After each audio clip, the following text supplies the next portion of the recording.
बंदी छोड़ सतगुरु रामपाल जी परमेश्वर जी की जय हो। परमपिता परमात्मा सारी सृष्टि के रचनहार कुल मालिक असंख्य ब्रह्मांडों के स्वामी जगत गुरु तीनों लोकों में प्रवेश करके सबका धारण पोषण करने वाले राजाधिराज आत्माधार नाथों के नाथ देवों के देव महादेव सर्वेश्वर महेश्वर मृत्युंजय अजरो अमर आदि अनादि सनातनी प्रभु जगत पिता जगदीश्वर श्री श्री 1008 की उपाधि के वास्तविक अधिकारी अकाल मूर्त सौद स्वरूपी राम वासुदेव सर्वगतम ब्रह्म परम पूज्य प्रथम पूज्य परम संत परम पुरुष परम धनी परम दयालु सत्य कबीर हक्का कबीर अल्लाहु कबीर अल्लाहु अकबर बाखबर अल्लाह ताला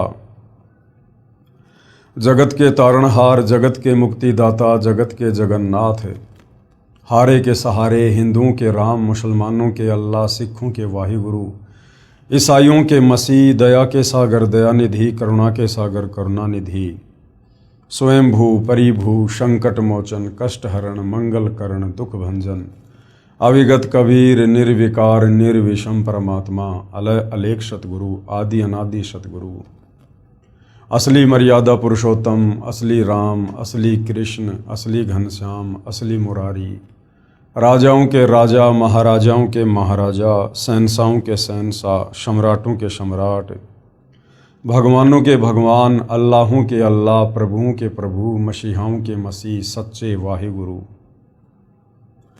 बाबाओं के बाबा पीरों के पीर सेठों के सेठ जगत सेठ सावड़सा सेठ सर्वगुण संपन्न अनंत कोटि कलाओं के स्वामी अनंत कोटि ब्रह्मांडों के नायक योगियों में महायोगी ध्यानियों में महाध्यानी सिद्धों में परम सिद्ध ज्ञानियों में तत्व ज्ञानी ब्रह्म ज्ञानी महाज्ञानी परम ज्ञानी सर्वश्रेष्ठ ज्ञानी विज्ञानी युवा कबीर समर्थ कबीर असमवात अमित ओजा सच्चे रहनुमा करीम अल्लाह सुभान अल्लाह दुनिया के अंतिम पैगंबर 8 सितंबर 1951 से गांव धनाना जिला सोनीपत हरियाणा भारतवर्ष की पावन भूमि पे प्रकट रियल कल्कि भगवान श्री नारायण साकार हरि श्री बाबा साहेब नूर अनंत परमात्मा सच्चे दरवेश सच्चे बाखबर संत शिरोमणि सतगुरु रामपाल जी परमेश्वर जी के चरण कमल में आप और हम सभी भाई बहनों का अनंत कोटि दंडवत प्रणाम। सत्साई भाई और बहनों, बहुत बड़ी दया बहुत बड़ी मेहर पूज्य गुरुदेव भगवान की परमेश्वर रामपाल जी की, जिनके शुभ आशीर्वाद से विशेष आशीर्वाद से उन्हीं के सत्संगों का संग्रह पवित्र आध्यात्मिक पुस्तक ज्ञान गंगा के ऊपर वीडियो बनाने की श्रृंखला जारी है। इसी श्रृंखला में आज हमारा ये 29वें नंबर का वीडियो है। प्रत्येक वीडियो में पूज्य गुरुदेव भगवान जी के आशीर्वाद से हमें भक्ति मार्ग के विषय में अध्यात्म के विषय में वो सब कुछ जानने और समझने को मिल रहा है जो जानने की जिज्ञासा हमारी सदियों से थी, परंतु तत्व ज्ञान के अभाव में हमारे नादान धर्मगुरु हमें इन शास्त्रों से वो गूढ़ रहस्य निकाल कर नहीं बता पाए, नहीं समझा पाए कि परमात्मा कौन है, कैसा है, कहाँ रहता है, कैसे मिलता है, कैसा दिखाई देता है, उसकी शास्त्र अनुकूल भक्ति क्या है, हमें मुक्ति कैसे प्राप्त हो, हमें जन्म मरण और बुढ़ापे के संकट से हमें कैसे राहत मिले, हम लक 84 योनियों की पीड़ा से कैसे बाहर निकल सकते हैं। हमारे इन तमाम सवालों के जवाब हमारे धर्मगुरु नहीं दे पा रहे थे, क्योंकि ना तो उन्हें स्वयं तत्व ज्ञान था और ना ही वे किसी तत्वदर्शी संत की शरण में थे। और तत्वदर्शी संत के बिना इन आध्यात्मिक गूढ़ रहस्यों को, सदग्रंथों के सार को कोई भी व्यक्ति या महात्मा इनको सार्वजनिक नहीं कर सकता है। इसलिए भाई और बहनों, आज पूज्य गुरुदेव भगवान की पूरे विश्व के मानव समाज पर बहुत बड़ी कृपा हुई है कि आज उन्होंने हमें अध्यात्म का वो सार जो हमारे ही सदग्रंथों में छुपा हुआ था निकाल कर पवित्र पुस्तक ज्ञान गंगा के रूप में दे दिया है। और ये ज्ञान गंगा पुस्तक भारत देश में विशेषकर घर घर में पहुंच चुकी है। तो भाई और बहनों, अब समय आ गया है इस पवित्र पुस्तक ज्ञान गंगा को पढ़कर, इसके ज्ञान को समझकर जगत गुरु तत्वदर्शी सतगुरु रामपाल जी भगवान की शरण में आकर अपनी आत्मा का कल्याण करवाने का। तो भाई और बहनों, इस पुस्तक में अभी तक आपने भक्ति मार्ग के विषय में बहुत कुछ जान लिया है, बहुत कुछ पहचान लिया है। सबसे पहले तो हमें आत्मज्ञान के साथ साथ परमात्म ज्ञान हुआ कि वास्तव में वो परमात्मा कौन है जिन्होंने इस सारी सृष्टि को रचा है। वो साकार है या निराकार है, वो कहाँ रहता है।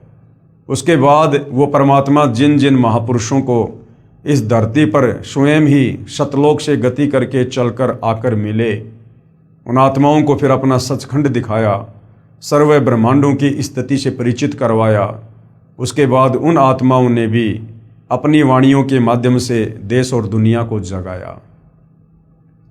तो भाइयों और बहनों, आज हम जो आगे बढ़ेंगे इस पवित्र पुस्तक में, तो आज का हमारा जो टॉपिक है वो है शंका समाधान।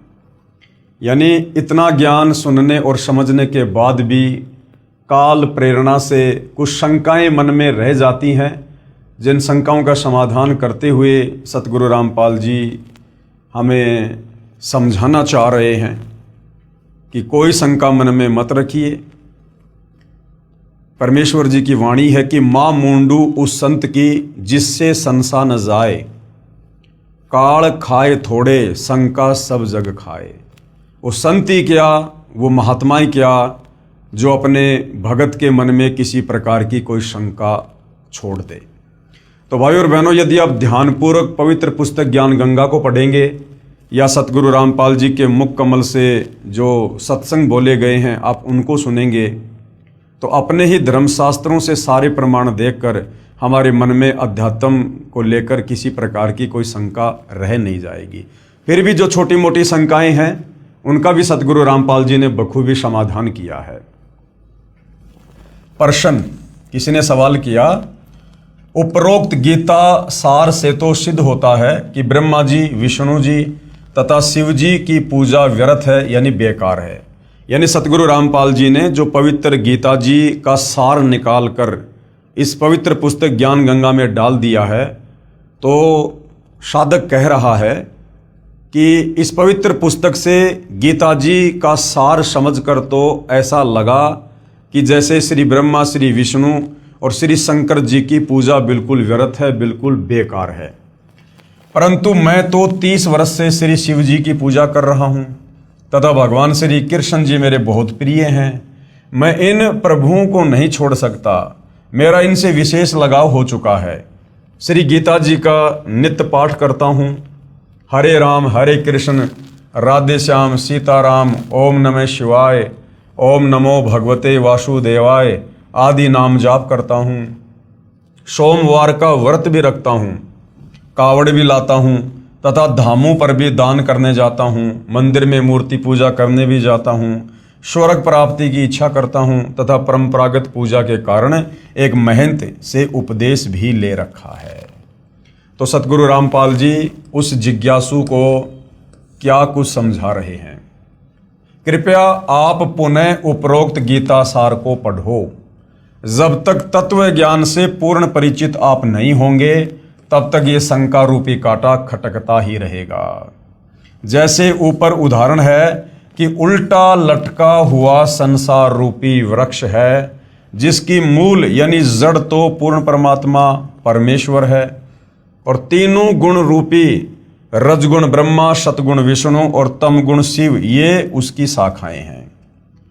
आपने कोई आम का पौधा लगाया है, यदि पौधे की जड़ यानी मूल की सिंचाई पूजा करोगे जिससे वृक्ष बनेगा, फिर उसकी शाखाओं को फल लगेंगे। शाखा तोड़ने को थोड़े कहा जाता है। यहाँ देखिए, सीधा बीजा हुआ भक्ति रूपी पौधा अर्थात शास्त्र विधि अनुसार साधना, जो आप जियों को पहले दिखाया गया था। तो गुरुदेव भगवान कह रहे हैं कि भाई हम ब्रह्मा विष्णु महेश की साधना छुड़वाते नहीं हैं, बल्कि और दृढ़ता से शास्त्र अनुकूल साधना आप जियों के द्वारा ब्रह्मा विष्णु महेश की करवाई जाती है। हमने भाइयों और बहनों सृष्टि रचना को समझना इसलिए बहुत ज़्यादा जरूरी है, क्योंकि सृष्टि रचना को समझे बिना हमें इस अध्यात्म को नहीं समझ सकते। तो सृष्टि रचना के माध्यम से पूज्य गुरुदेव भगवान ने हमें बताया कि ये जो संसार है, ये जो सृष्टि है, ये एक उल्टा लटका हुआ पीपल का वृक्ष समझो। ये भक्ति रूपी पौधा है, ये भक्ति रूपी पेड़ है।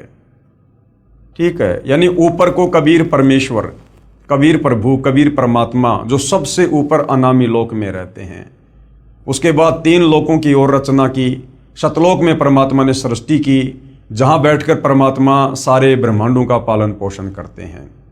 तो जो भक्ति रूपी पेड़ है उसकी जड़ है कबीर भगवान, कबीर परमात्मा। नीचे फिर अक्षर पुरुष के 7 संग ब्रह्मांड हैं, काल के 21 ब्रह्मांड हैं, काल के 3 पुत्र ब्रह्मा विष्णु महेश हैं।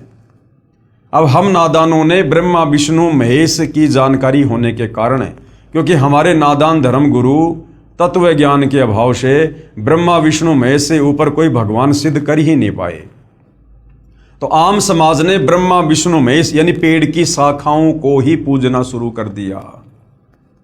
अब यदि भाई और बहनों आप किसी पौधे की शाखाओं को अगर गमले में या मिट्टी में दबाकर उसकी सिंचाई करोगे, उसकी पूजा करोगे, वो पेड़ सूख जाएगा, हमें कभी भी फल प्राप्त नहीं होंगे। हमने पेड़ की जड़ को गमले में लगाना होगा, मिट्टी में दबाना होगा, फिर हमने खाद वगैरह पानी वगैरह डाल के उसकी पूजा करनी होगी। तो ये जो भक्ति रूपी पौधा है, पेड़ है, इसकी जड़ है कबीर भगवान, कबीर परमेश्वर। तो हमने उस परम अक्षर ब्रह्म कबीर परमेश्वर जी की पूजा करनी है। और जब हम पेड़ की जड़ की पूजा करेंगे, जड़ में खाद डालेंगे, पानी डालेंगे, तो पूरा पेड़ बनेगा और फिर शाखाओं को यानी ब्रह्मा विष्णु महेश को फल लगेंगे। अर्थात ब्रह्मा विष्णु महेश के माध्यम से फिर ये कबीर भगवान जब हम जड़ की यानी उनकी पूजा करेंगे, फिर ये हमें कर्म फल देंगे ब्रह्मा विष्णु महेश के माध्यम से। अब हम नादानों ने पेड़ की टहनियों को जमीन में दबा दिया और जड़ कर दी ऊपर, तो भला वो पेड़ सूखेगा, यानी हमारी भक्ति फिर कभी सफल नहीं होगी। इसी प्रकार पूजा तो पूर्ण परमात्मा अर्थात मूल की करनी है। फिर कर्म फल तीनों गुण ब्रह्मा विष्णु शिव रूपी शाखाओं को लगेंगे। इसलिए कुछ भी नहीं छोड़ना है, केवल अपना भक्ति रूपी पौधा सीधा बीजना है। अर्थात भक्ति की विधि हमने सही करनी है, अर्थात शास्त्र विधि अनुसार साधना प्रारंभ करनी है। वर्तमान में सभी पवित्र भगत समाज शास्त्र विधि त्याग कर मनमाना आचरण कर रहा है, क्योंकि हमारे धर्म गुरु ब्रह्मा विष्णु महेश से ऊपर हमें कोई भगवान बताए ही नहीं। अर्थात भक्ति रूपी पौधा उल्टा लगा रखा है।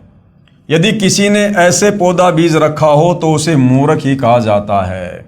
यदि किसी ने टहनियों की ओर से पौधे को जमीन में दबा रखा है, गमले में डाल रखा है, तो उस व्यक्ति को मूर्ख कहा जाएगा।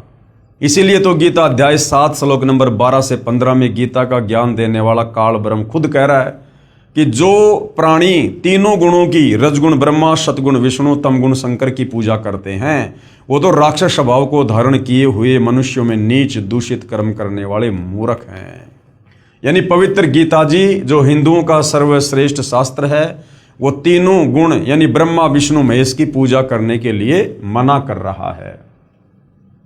इसलिए गीता अध्याय 7 श्लोक 12 से 18 तक में तीनों गुणों रजगुण ब्रह्मा, सतगुण विष्णु, तमगुण शिव जी की पूजा तक ही सीमित बुद्धि रखने वाले, जो इनके अलावा किसी को नहीं पूजते, उनको राक्षस स्वभाव को धारण किए हुए मनुष्यों में नीच दुष्कर्म करने वाले मूर्ख कहा है, तथा कहा है कि ये मुझे भी नहीं पूजते। काल कह रहा है कि ये लोग मुझे भी नहीं पूजते। फिर ये काल, ये ब्रह्म गीता का ज्ञान देने वाला, फिर अपनी साधना को भी गीता ज्ञानदाता प्रभु ब्रह्म अर्थात क्षर पुरुष ने अति घटिया यानी अनुतमाम अर्थात व्यर्थ कहा है। फिर गीता ज्ञान देने वाला काल ब्रह्म अपनी साधना को, ओम नाम की साधना को भी, जो चारों वेदों और गीता जी में है, उसको भी अध्याय 7 श्लोक नंबर 18 में अनुतमाम यानी अश्रेष्ठ घटिया बता रहा है कि मुझ काल की ओम नाम की साधना करने से भी साधक का पूर्ण मोक्ष नहीं होगा, वो परम धाम शाश्वत स्थान सतलोक नहीं जा सकता, वो यहीं पर मेरे 21 ब्रह्मांड में जन्म और मरण के चक्कर में रहेगा। इसलिए गीता अध्याय 18 श्लोक 62, 64, 66 तथा अध्याय 15 श्लोक 1 से 4 में कहा है कि उस पूर्ण परमात्मा यानी उल्टे लटके वृक्ष की मूल की पूजा कर, उस पूर्ण परमात्मा की शरण में जा, उस कबीर भगवान की शरण में। उसकी पूजा तत्वदर्शी संत के बताए मार्ग से कर। उसकी पूजा कौन बताएगा? तत्वदर्शी संत। और गीता अध्याय 4 श्लोक 34 में तत्वदर्शी संत की तरफ संकेत किया है। उसी पूर्ण परमात्मा की यानी कबीर परमेश्वर की शास्त्र विधि अनुसार साधना करने से ही साधक परम शांति तथा सतलोक को प्राप्त होता है, अर्थात पूर्ण मोक्ष को प्राप्त करता है। गीता ज्ञान दाता प्रभु यानी क्षर पुरुष ये काल कह रहा है कि मैं भी उसी की शरण में हूं, अर्थात मेरा भी इष्ट यानी पूज्य देव वही पूर्ण परमात्मा कबीर है। मैं भी उसी की पूजा करता हूं, अन्य को भी उसी की पूजा करनी चाहिए। तो गीता ज्ञानदाता तो खुद अपने से अन्य उस पूर्ण परमेश्वर परम अक्षर ब्रह्म कबीर देव की पूजा के लिए कह रहा है। आप जी गीता का नित्य पाठ भी करते हो तथा साधना गीता जी में वर्णित विधि के विरुद्ध करते हो। जिन मंत्रों का हरे राम हरे कृष्ण राधे श्याम सीताराम ओम नमो शिवाय ओम नमो भगवते वासुदेवाय आदि आदि मंत्रों का आप जाप करते हो तथा अन्य साधनाएं जैसे व्रत करना, कावड़ लाना, तीर्थों व धामों पर दान करना तथा पूजा के लिए जाना, गंगा स्नान तथा तीर्थों पर लगने वाली परभी में स्नान पवित्र गीता जी में वर्णित न होने के कारण शास्त्र विधि त्याग कर मनमाना आचरण है। अर्थात जो जो क्रियाएं आप जी कर रहे हो ये सारी क्रियाएं पवित्र ग्रंथ गीता करने के लिए मना कर रहा है, जिसे पवित्र गीता जी अध्याय 16 श्लोक 23-24 में व्यर्थ कहा है। तो भाइयों और बहनों, सतगुरु रामपाल जी परमेश्वर जी ने हर प्रकार से शास्त्रों का हवाला देकर अपनी तरफ से कुछ ना कहकर आप और हमें अध्यात्म के विषय में सब कुछ समझा चुके हैं। इसके बाद भी यदि मन में कोई शंका रह जाती है तो भाई फिर तो उस प्राणी के माड़े भाग ही कहे जाएंगे। गद्दी तथा महंत परंपरा की जानकारी। अब ये गद्दी तथा महंत परंपरा ये कैसे शुरू हुई है, जिसके चक्कर में लाखों प्राणी उलझे हुए हैं। महंत व गद्दी परंपरा की जानकारी। किसी एकांत स्थान पर या शहर व किसी गांव में कोई महान आत्मा संत या भगत रहा करता था। उसके शरीर त्यागने के बाद उसकी याद बनाए रखने के लिए उनके शरीर के अंतिम संस्कार स्थल पर एक पत्थर या ईंटों की यादगार बना दी जाती है। फिर उस पवित्र आत्मा के अनुयायी या वंशज उसकी पत्थर की मूर्ति रख लेते हैं। कुछ समय उपरांत श्रद्धालु जाते हैं, कुछ धन दान करने लग जाते हैं, उसे मंदिर का रूप दे देते हैं तथा उस संत व ऋषि के वंशजों को धन उपार्जन का लालच हो जाता है। वे बहकाना प्रारंभ कर देते हैं कि जो यहाँ दर्शन करने आता है उसको पूर्ण मोक्ष प्राप्त होता है, सर्व लाभ मिलते हैं, जो इसी महापुरुष के जीवन काल में शिष्यों को मिलते थे। ये मूर्ति साक्षात उसी संत जी को ही जानो, जो यहाँ नहीं आएगा उसका मोक्ष संभव नहीं, आदि आदि। इस प्रकार से भाइयों और बहनों ये जितने भी यादगारें हैं, ये पूजा स्थल हैं, धाम हैं, तीर्थ हैं, ये इस प्रकार से बने हैं। पहले वहाँ कोई साधु संत महात्मा ऋषि अपनी भक्ति किया करता था, जैसा भी उसको ज्ञान था औरों को समझाया करता था, और मरने के बाद जो भी उसने भक्ति साधना की वो लेकर अपने इष्ट धाम को चला गया। अब पीछे से उसके चेलों ने या उसके वंशजों ने उसके नाम की यादगार बना दी, धीरे धीरे एक स्ट्रक्चर खड़ा कर दिया, लोग वहाँ पर आने लगे, दान धर्म करने लगे, एक बड़े मंदिर का बड़ी यादगार का रूप दे दिया। फिर वहाँ रहने वालों को ये लालच पड़ गया कि यहाँ तो लोग आते हैं, दान धर्म करते हैं, बढ़िया उनका धंधा चल गया। इस प्रकार से भाई और बहनों ये गद्दी परंपरा, महंत परंपरा, ये यादगारें बनी हुई हैं। वर्तमान में वहाँ जाने से वो साधना शास्त्रों के विरुद्ध होने के कारण साधक को वहाँ जाने से, दान धर्म करने से, पूजा करने से कोई आध्यात्मिक लाभ नहीं है। अब उन नादानों को कोई पूछे कि जैसे कोई वैद्य था यानी कोई डॉक्टर था, वो नाड़ी देखकर दवाई देता था, रोगी स्वस्थ हो जाता था। उस वैद्य यानी डॉक्टर की मृत्यु के बाद उसकी मूर्ति बनाकर स्थापित करके कोई लालची कहे कि ये मूर्ति उसी डॉक्टर वाला कार्य करती है, जो इसके दर्शन करने आएगा वह पूर्ण स्वस्थ हो जाएगा। या स्वयं नकली वैद्य बनकर कोई बैठ जाए कि मैं भी दवाई देता हूँ, परंतु सारा उपचार औषधि के ग्रंथ के विपरीत दे रहा है, वह धोखा दे रहा है, क्योंकि केवल धन उपार्जन उसका उद्देश्य है। किसी भी संत या प्रभु की मूर्ति आदरणीय यादगार तो है, परंतु पूजनीय नहीं है। तो भाई और बहनों, आप और हमने हर प्रकार की इन भ्रमणाओं से, जो इन धन के लोभियों ने, स्वार्थियों ने अपने धार्मिक धंधे के लिए समाज में फैला रखी थी, हमने इन भ्रमणाओं से अब बाहर निकलना है और हमने शास्त्र अनुकूल साधना करके अपनी आत्मा का कल्याण करवाना है। क्योंकि स्वयं सारी सृष्टि का मालिक कबीर परमेश्वर जगत गुरु तत्वदर्शी सतगुरु रामपाल जी के रूप में धरती पर प्रकट हैं। ऐसे ही किसी संत या भगवान की मूर्ति बनाकर उसकी आड़ में कोई पुजारी व महंत कहे कि मैं भी नाम देता हूँ, वह महानुभाव सर्व साधना उसी पवित्र शास्त्र के विपरीत दे रहा है जो उस महान संत ने अपने अनुभव का लिखा है। तो वह नकली संत व महंत स्वयं भी दोषी है तथा अनुयायियों का भी जीवन व्यर्थ करने का भार अपने शीश पर ले रहा है।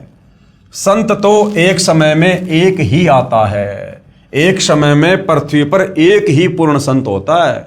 अब देख लो, वर्तमान में धरती पर पूर्ण संत सतगुरु रामपाल जी हैं। इनके अलावा ये जितने भी आचार्य, शंकराचार्य, मंडलेश्वर हैं, धर्माचार्य हैं, किसी भी धर्म का कोई भी धर्म गुरु है, ये सारे के सारे नकली हैं, काल के द्वारा भेजे गए हैं। ये समाज का आध्यात्मिक दृष्टि से उल्टा ही मार्गदर्शन कर रहे हैं। उसके मार्ग में करोड़ों नकली संत, महंत तथा आचार्य बाधक बनते हैं। किसके? जो एक समय में एक ही संत धरती पर होता है। किसी संत जी के शरीर त्यागने के बाद संत या महंत परंपरा प्रारंभ होती है। पहले वाले संत के स्थान की रक्षार्थ एक प्रबंधक चुना जाता है, जिसे महंत कहा जाता है। वह केवल उस पवित्र यादगार की देखभाल करने के लिए ही नियुक्त किया जाता है। फिर लालचवश वह स्वयं ही गुरु बन बैठता है तथा भक्ति चाहने वाली प्यारी आत्माएं उस पर आधारित होकर अपना जीवन व्यर्थ कर जाती हैं। महंत परंपरा का नियम बना रखा है कि पूर्व महंत का प्रथम पुत्र महंत पद का अधिकारी होगा, चाहे वह शराबी हो, चाहे वह अज्ञानी हो। ये भक्ति मार्ग है, इसमें केवल पूर्ण संत ही जीव उद्धार कर सकता है। दास ने 2-3 महंत परंपरा की पुस्तक पढ़ी, उनमें जो देखा वो इस प्रकार है। अब क्या समझा रहे हैं गुरुदेव भगवान? एक 2 वर्ष का बच्चा गद्दी पर बैठा दिया, फिर वह बड़ा होकर नामदान करने लग गया। अब बताओ, 2 साल का बच्चा लोगों का क्या मार्गदर्शन करेगा? उसको क्या आध्यात्मिक ज्ञान है? लेकिन एक परंपरा के तहत उसको महंत बना के बैठा दिया। दूसरी पुस्तक में पढ़ा कि एक 5 वर्ष के बच्चे का पिताजी जो महंत जी था, अचानक मृत्यु को प्राप्त हो गया। बाद में संगत ने तथा उसकी माता जी ने उस 5 वर्षीय बच्चे को महंत पद पर नियुक्त कर दिया। कुछ वर्ष पर्यंत वह गुरुजी बन गया। अब बताओ, 5 साल का बच्चा जिसको अपने कपड़े भी पहनने नहीं आते ढंग से, उस बच्चे को महंत बनाकर बैठा दिया। दुनिया उसकी पूजा करने लगी। एक महंत परंपरा के इतिहास को पढ़ा कि महंत को कोई संतान नहीं हुई, उसकी मृत्यु हो गई। भाई की मृत्यु पहले हो चुकी थी, कोई संतान नहीं थी। गद्दी की रखवाली के लिए एक सेवक को उस कुल में संतान होने तक अस्थायी महंत नियुक्त कर दिया। कुछ समय उपरांत महंत कुल में किसी के लड़का हुआ और जो अस्थायी महंत जो गद्दी पे बैठा था, वो गद्दी लेकर भाग गया। किसी अन्य शहर में स्वयं ही गद्दी स्थापना करके महंत बन बैठा, वहां नई दुकान खोल ली तथा पूर्व स्थान पर एक 2.5 वर्ष का बच्चा महंत बना दिया गया। एक महंत परंपरा का इतिहास देखा कि बड़ा बेटा घर त्याग गया, उससे छोटे को महंत पद पर नियुक्त कर दिया। कुछ समय पर्यंत वहां मंदिर बन गया तथा अधिक चढ़ावा भेंट पूजा का धन आने लगा। उस बड़े वाले की संतान ने कहा कि इस मंदिर पर हमारा अधिकार है। इस कारण झगड़ा शुरू हुआ। गद्दी पर विराजमान महंत जी की हत्या कर दी गई। फिर उसका बड़ा बेटा महंत अर्थात गद्दी का अधिकारी नियुक्त कर दिया, उसकी भी हत्या कर दी गई। फिर उसका दूसरा भाई गद्दी पर बैठाया गया। दूसरे जो अपने को अधिकारी बताते थे, उन्होंने नया स्थान बनाकर नई दुकान खोल ली। एक दूसरे पर मुकदमे करके सुखमय जीवन को लालच में नरक बना लिया। वह धाम कहाँ रहा? अरे धाम पर जाने से तो शांति होनी चाहिए, धाम पर तो ज्ञान बंटना चाहिए, धाम पर तो शास्त्र अनुकूल साधना होनी चाहिए। तो ऐसी जगहों को धाम नहीं कहा जा सकता। वह तो कुरुक्षेत्र वाला महाभारत के युद्ध का मैदान हो गया।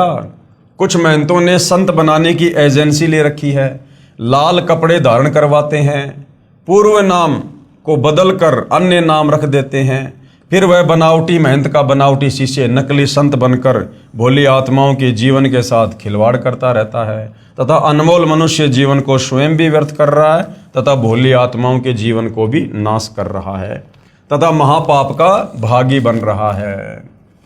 अब गुरुदेव भगवान क्या कह रहे हैं? जिस समय राजा परीक्षित जी को सर्प ने डसना था उस समय पूर्ण गुरु की आवश्यकता पड़ी। ये द्वापर युग की बात है। अब ये जगह जगह गद्दी लेकर महंत बनकर जो कथाएं करते फिरते हैं 4 रुपए के लालच में, अब गुरुदेव भगवान क्या समझा रहे हैं? द्वापर युग की ये कथा है।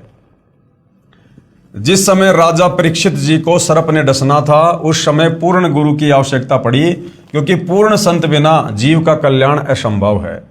उस समय पृथ्वी के सभी ऋषियों ने राजा परीक्षित को दीक्षा देने तथा 7 दिन श्रीमद् भागवत सुधा सागर की कथा सुनाने से मना कर दिया, क्योंकि 7वें दिन पोल खुलनी थी।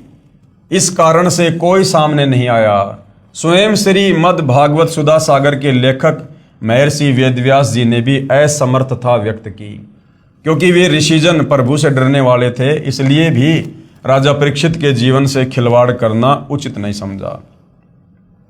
राजा परीक्षित जी के कल्याण के लिए महर्षि सुखदेव जी को स्वर्ग से बुलाया गया। अब द्वापर युग के साधु संत महात्मा ऋषि कैसे होंगे? वर्तमान वालों से तो हजारों गुना बढ़िया होंगे। उनको ज्ञान भी होगा, धर्म कर्म पर भी थे, नेक नीति में भी थे, सदाचारी भी थे, और खुद श्रीमद् भागवत सुधा सागर का लेखक महर्षि वेदव्यास जी, उन्होंने भी हाथ खड़े कर दिए कि भैया मैं भी कथा करने का अधिकारी नहीं हूं। और फिर स्वर्ग से राजा परीक्षित के पुण्यों के आधार से सुखदेव ऋषि को बुलाया गया, और सुखदेव ऋषि ने यहां आकर 7 दिन राजा परीक्षित को श्रीमद् भागवत सुधा सागर की कथा सुनाई। तो विचार करो भाइयों और बहनों, जब द्वापर युग के ऋषियों ने श्रीमद् भागवत सुधा सागर की कथा करने के लिए अपने आप को योग्य नहीं बताया, अधिकारी नहीं बताया, तो ये वर्तमान वाले साधु संत महात्मा ऋषि पैसों के लोभी, इनकी कोई नियम नहीं, कोई मर्यादा नहीं, ये दे के कांख में पोथी और गांव गांव जाकर ये कथा करते फिरते हैं। इनके कथाओं से किसी का क्या भला होगा, क्या मुक्ति होगी? ये विचारणीय विषय है। क्योंकि भाइयों और बहनों, धरती पर एक समय में एक ही संत होता है जो पूर्ण होता है, और वही इन ग्रंथों की कथा यानी इन ग्रंथों को समझाने का अधिकारी होता है। राजा परीक्षित जी के कल्याण के लिए महर्षि सुखदेव जी को स्वर्ग से बुलाया गया, जिसने राजा को दीक्षा दी तथा 7 दिन तक कथा सुनाकर राजा परीक्षित जी का जितना उद्धार ऋषि सुखदेव जी कर सकते थे किया। वर्तमान के गुरु संत महंत तथा आचार्य स्वयं ही भगवान के संविधान से अपरिचित हैं, इसलिए भयंकर दोष के पात्र बनकर दोषी हो रहे हैं। कहते हैं औरों पंथ बताओ ही और स्वयं न जाने राह। दूसरों को तो रास्ता दिखा रहे हैं और खुद अंधकार में बैठे हैं। अनअधिकारी कथा पाठ करे वे दीक्षा देवे बहुत करत गुना। ये तो बहुत बड़ा पाप कर रहे हैं परमात्मा के विधान को तोड़कर। वर्तमान में कथा व ग्रंथों का पाठ करने वालों व नामदान करने वालों की बाढ़ सी आई हुई है, क्योंकि सभी पवित्र धर्मों की पवित्र आत्माएं तत्व ज्ञान से अपरिचित हैं, जिस कारण नकली गुरुओं व संतों तथा महंतों का दाव लगा हुआ है।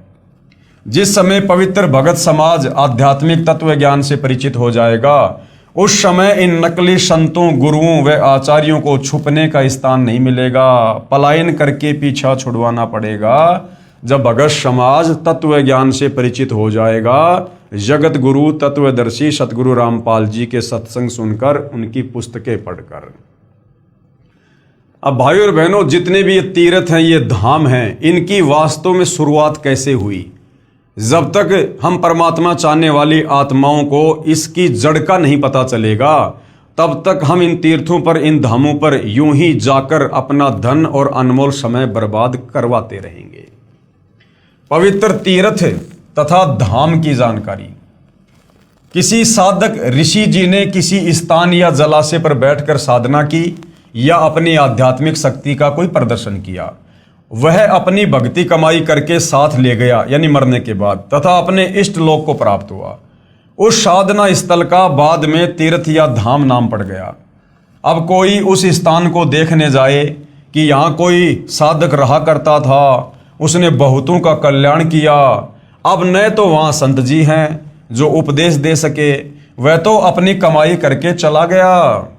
विचार करें, तीर्थ व धाम को हमाम दस्ता जानो। हमाम दस्ता क्या होता है? जैसे कोई भी जड़ी बूटी या सामग्री कूटने के लिए एक लोहे का एक उखड़ और मुसड़ बोलते हैं उसको हमाम दस्ता कहते हैं।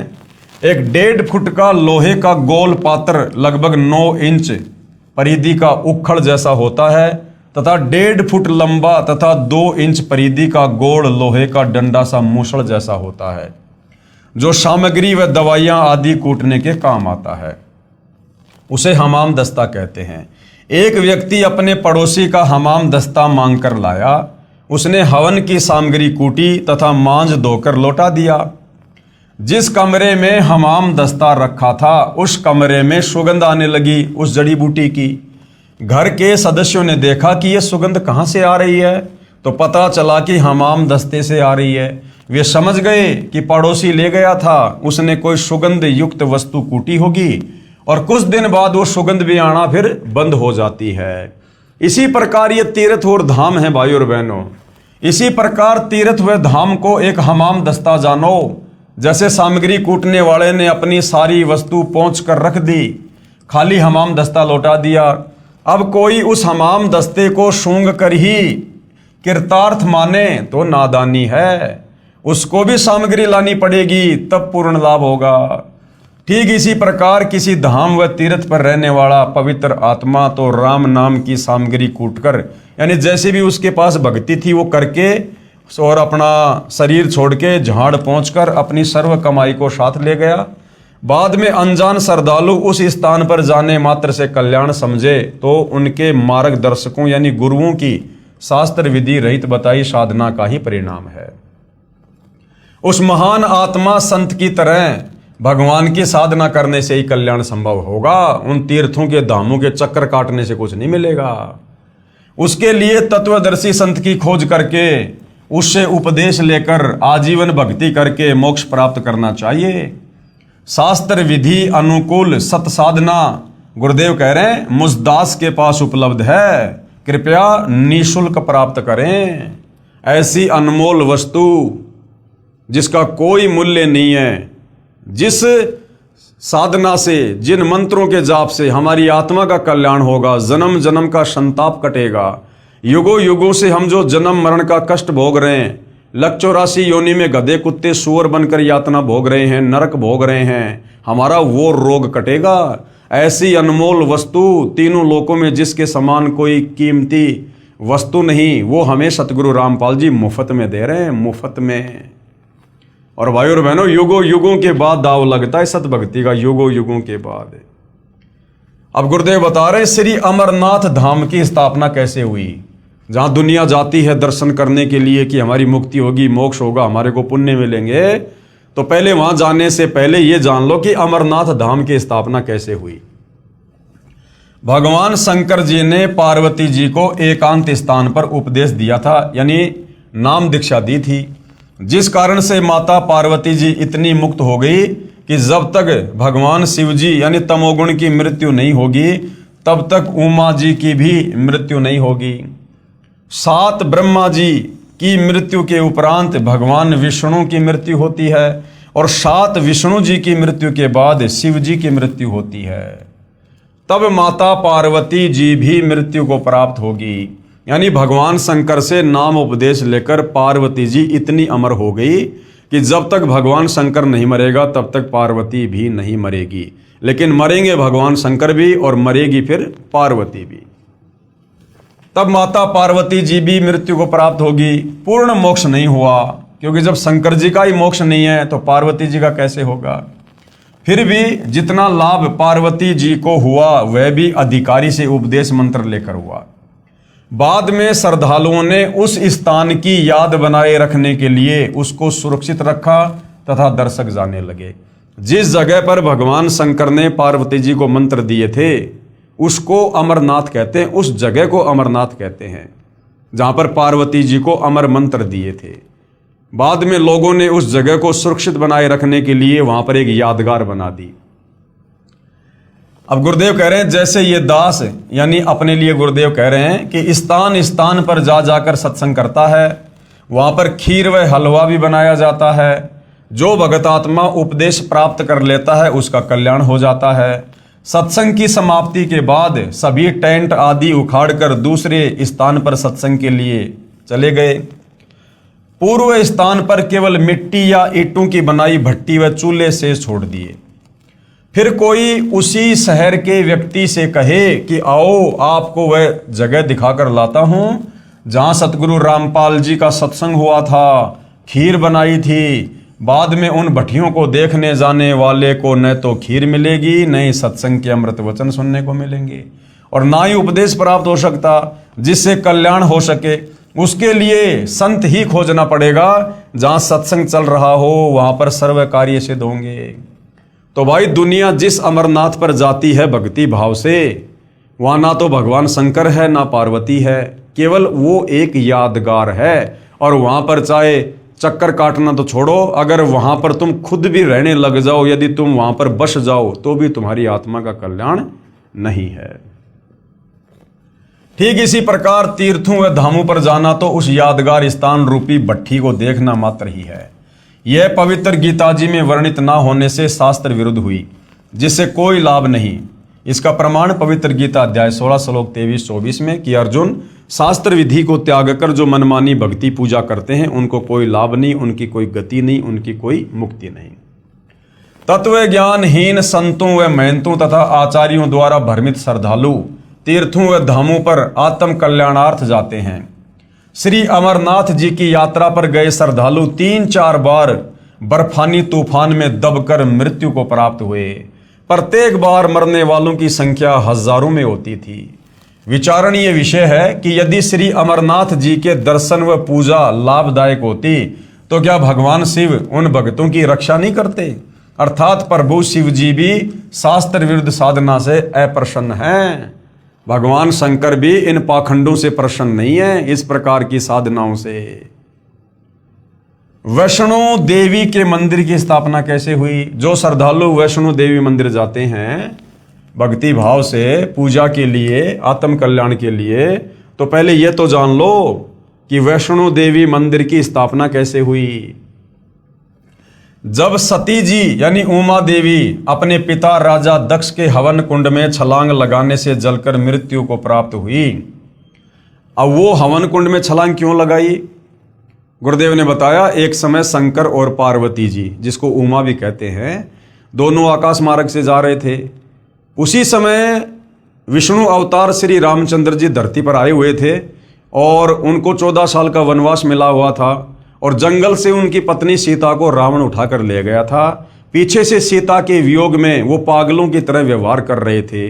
वृक्षों से लिपट लिपट कर पूछ रहे थे, हाय मेरी सीता कहाँ गई? मृगों से लिपट लिपट कर पूछ रहे थे, रो रहे थे। तो ऊपर से शंकर जी ने हाथ जोड़कर उनको प्रणाम किया। तो पार्वती ने पूछा, आप किसको प्रणाम कर रहे हो? तो शंकर जी ने कहा कि मैं भगवान विष्णु को प्रणाम कर रहा हूं। तो पार्वती ने कहा कि ये इस प्रकार से आम आदमी की तरह रोने वाला अपनी पत्नी के वियोग में, ये भगवान कैसे हो सकता है? मैं तो इसकी परीक्षा लूंगी। तो शंकर जी ने कहा कि तू ये गलती मत कर देना, तू सीता का रूप बनाकर भगवान के सामने मत चली जाना। अगर तुमने सीता का रूप बना लिया तो सीता मेरी भाभी है और भाभी माँ के समान होती है, फिर तू मेरे योग्य नहीं रहेगी, फिर मैं तुझे पत्नी रूप में स्वीकार नहीं करूंगा। तो उस समय तो पार्वती ने कहा ठीक है, नहीं लूंगी परीक्षा। घर आने के बाद शंकर जी तो अपने काम धाम से चले गए। पीछे से पार्वती ने सीता जी का रूप बनाया और रामचंद्र जी के सामने जाके खड़ी हो गई कि अगर भगवान होगा तो मुझे पहचान लेगा। अब जैसे पार्वती सीता जी का रूप बना के खड़ी हुई, उधर से इस काल में इसने श्री रामचंद्र जी को सद्बुद्धि दे दी, ज्ञान योग खोल दिया, दृष्टि दे दी, और रामचंद्र जी ने पहचान लिया कि ये तो मेरी पत्नी सीता नहीं, ये तो जो है ये तो पार्वती है। तो रामचंद्र जी ने कहा कि हे दक्ष पुत्री माया, भगवान शंकर को कहाँ छोड़कर आ गई? अब पार्वती ने देखा भैया इसने तो मुझे पहचान लिया, तो वापस वो पार्वती रूप में आ गई और कहा कि भगवान शंकर ठीक कह रहे थे, आप तो वास्तव में भगवान ही हो। चली गई। अब उधर से भाई और बहनों, श्री रामचंद्र जी को अपनी पत्नी का तो पता नहीं कि उसे कौन ले गया, और उधर से सीता रूप में पार्वती को पहचान लिया। ये काल ने तुरंत बुद्धि ऑन कर दी, क्योंकि 21 ब्रह्मांड के जितने भी प्राणी हैं, आम व्यक्ति से लेकर ब्रह्मा विष्णु महेश, उन सब की बुद्धि का रिमोट इस काल बलि के हाथ में है। तो पार्वती अपने घर चली गई, शाम को शंकर जी आ गए। उधर से काल ने शंकर जी को प्रेरणा कर दी, दिव्य दृष्टि दे दी, और शंकर जी ने देखा भैया ये तो काम खराब करके आ गई, इसने तो मेरी माता जी का रूप धारण कर लिया, अब ये पत्नी रूप में स्वीकार्य नहीं है। घर आकर शंकर जी ने पार्वती से पूछा, आप परीक्षा लेने गई थी? तो पार्वती जी ने साफ साफ मना कर दिया, झूठ बोल दिया अपने पति से कि मैं नहीं गई थी। शंकर जी ने थोड़ा सा गुस्से में आकर पूछा, तो पार्वती ने हाँ कर दी कि हाँ मैं गई थी। उसी दिन से शंकर जी ने पार्वती से नाराज होकर पति पत्नी व्यवहार करना बंद कर दिया। और जब वर्षों का समय बीत गया तो पार्वती ने सोचा कि अब ये टस से मस होने वाले नहीं हैं, तो वो अपने पिता राजा दक्ष के घर पर चली गई कि कुछ दिन मैं अपने पीहर रह के आऊँगी, अपने माता पिता के पास रहकर आऊँगी, तब तक हो सकता है ये नॉर्मल हो जाएं, बात को भूल जाएं। इस दृष्टिकोण से पार्वती यानी उमा अपने पिता राजा दक्ष के घर पर चली गई। उस समय राजा दक्ष एक हवन करवा रहा था, जिसमें बहुत सारे साधु संत महात्मा ऋषि आए हुए थे, और राजा दक्ष की जितनी भी लड़कियां थी उन सब के जो पति थे वो भी आए हुए थे, सबके हवन कुंड बने हुए थे, और जो जो दामाद नहीं आया था उसका भाग अलग से निकाल रखा था। परंतु पार्वती और शंकर जी का कहीं कोई इस प्रकार का स्थान नहीं था। पूरे हवन कुंड में पार्वती ने घूम के देख लिया। अंत में अपने पिता के पास गई और कहा, पिताजी आपने मेरी सभी बहन और उनके पतियों के लिए जो है ये जगह वगैरह नियुक्त की हुई है हवन के लिए, हमारे लिए क्यों नहीं की? तो राजा दक्ष ने पार्वती का अपमान कर दिया और कहा, तू पहले ये बता तुझे यहां बुलाया किसने, और मैं उसका भाग क्यों निकालूं जिसके गले में सर्प पड़े रहते हैं, ना नहाता ना धोता, राख को लपेट के रहता है। क्योंकि भाई और बहनों, पार्वती जी ने अपने पिता राजा दक्ष के मना करने पर भगवान शंकर से लव मैरिज की थी, जिस कारण से राजा दक्ष उससे नाराज था। तो इस प्रकार अपनी बेइज्जती को देखकर और उधर से अपने पति को नाराज देखकर कि ना तो मेरा ससुराल में कोई जगह है, ना पीहर में कोई जगह है, ये सोचकर दुखी मन से काल प्रेरणा से और वो जो पार्वती थी वो उस हवन कुंड में छलांग लगा गई और वो जलकर खाक हो गई। तो जब सती जी यानी उमा देवी अपने पिता राजा दक्ष के हवन कुंड में छलांग लगाने से जलकर मृत्यु को प्राप्त हुई, तब भगवान शिव जी उसकी अस्थियों के कंकाल को मोहवश सती जी यानी पार्वती जी जानकर 10,000 साल तक कंधे पर लिए पागलों की तरह घूमते रहे। अब देखिए भाई और बहनों, 21 ब्रह्मांड में सारे के सारे प्राणी मोह ममता में बंधे हुए हैं, तीनों गुणों में बंधे हुए हैं। ये तीनों देवता एक एक गुण हैं जो हम इंसानों को बांध के रखते हैं, और ये खुद भी इन्हीं तीनों गुणों में बंधे हुए हैं। 10,000 साल तक उस जली हुई पार्वती की अस्थियों को अपनी पत्नी मानकर अपने सीने से लगाकर पागलों की तरह रोते हुए घूम रहे हैं भगवान शंकर। जैसे एक बंदरिया का बच्चा मर जाता है फिर भी वो उसे अपना बच्चा मानकर छाती से लगाकर घूमती रहती है। तो भाई और बहनों, चाहे ब्रह्मा विष्णु महेश हो, चाहे आप और हम इंसान हों, चाहे ये 184 योनियों के जीव हो, हम सब के सब जीव संज्ञा में हैं, जीव संज्ञा में। इसीलिए सतगुरु रामपाल जी का नारा है कि जीव हमारी जाति है, मानव धर्म हमारा, हिंदू मुस्लिम सिख ईसाई धर्म नहीं कोई न्यारा। तो इस तत्व ज्ञान से पता चलता है कि ब्रह्मा विष्णु महेश भी जीव संज्ञा में हैं और ये भी तीनों गुणों के प्रभाव से प्रभावित हैं। उसके बाद भगवान विष्णु जी ने सुदर्शन चक्र से सती जी के कंकाल को छिन्न भिन्न कर दिया। अब भगवान विष्णु जी के रूप में स्वयं कबीर परमात्मा जी ने ये लीला की। जहां धड़ गिरा, जहां पर पार्वती जी का वो धड़ वाला हिस्सा गिरा कंकाल का, वहां पर उसको जमीन में गाड़ दिया गया इस धार्मिक घटना की याद बनाए रखने के लिए कि ऐसी घटना घटित हुई थी। उसके ऊपर एक मंदिर जैसी यादगार बना दी कि कहीं आने वाले समय में कोई ये ना कह दे कि पुराण में गलत लिखा है। उस मंदिर में एक स्त्री का चित्र रख दिया, उसे वैष्णो देवी कहने लगे। उसकी देख रेख व श्रद्धालु दर्शकों को उस स्थान की कहानी बताने के लिए एक नेक व्यक्ति नियुक्त किया गया, जैसे गाइड वगैरह होते हैं। उसको अन्य धार्मिक व्यक्ति कुछ वेतन देते थे। बाद में उसके वंशजों ने उस पर भेंट दान लेना प्रारंभ कर दिया तथा कहने लगे कि एक व्यक्ति का व्यापार ठप हो गया था। माता के 100 रुपये संकल्प किए, एक नारियल चढ़ाया, वह बहुत धनवान हो गया। एक निसंतान दंपत्ति था, उसने माता जी के 200 रुपये, एक साड़ी, एक सोने का गले का हार चढ़ाने का संकल्प किया, उसको पुत्र प्राप्त हो गया। और इस प्रकार से भाइयों और बहनों, तत्व ज्ञान के अभाव में आम आदमी देखम देखा भेड़ चाल में इन धर्मों पर जाने लगा और इन धामों की पूजा शुरू हो गई।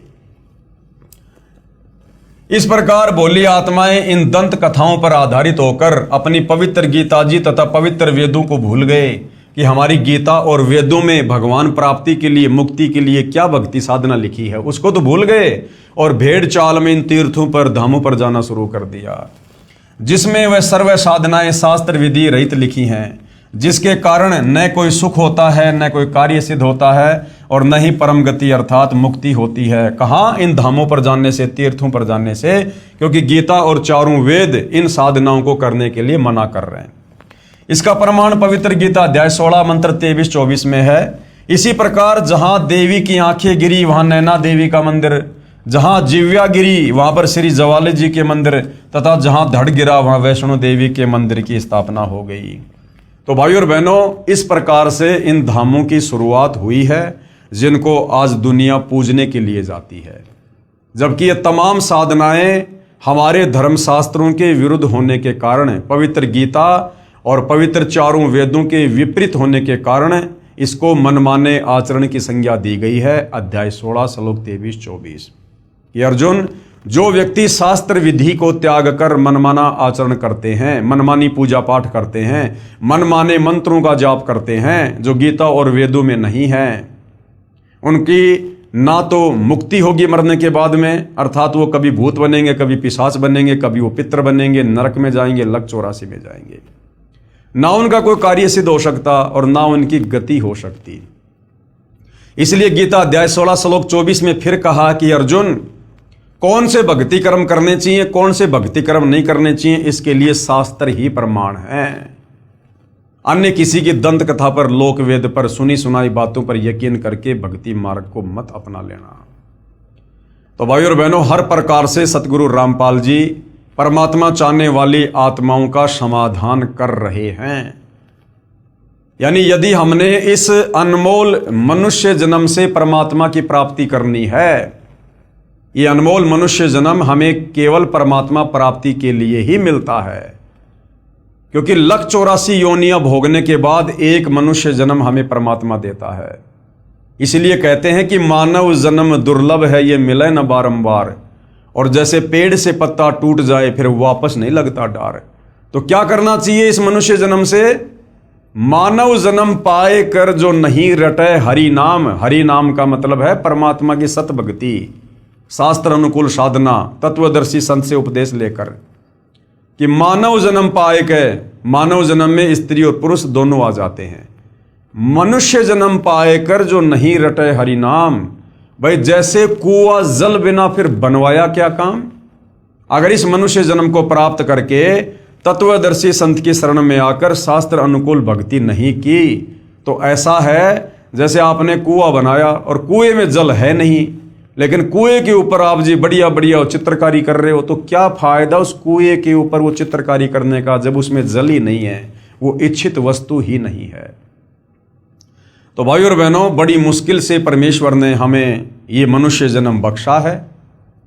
इस मनुष्य जन्म में हम हर प्रकार से अन्य योनियों से श्रेष्ठ बुद्धि रखते हैं।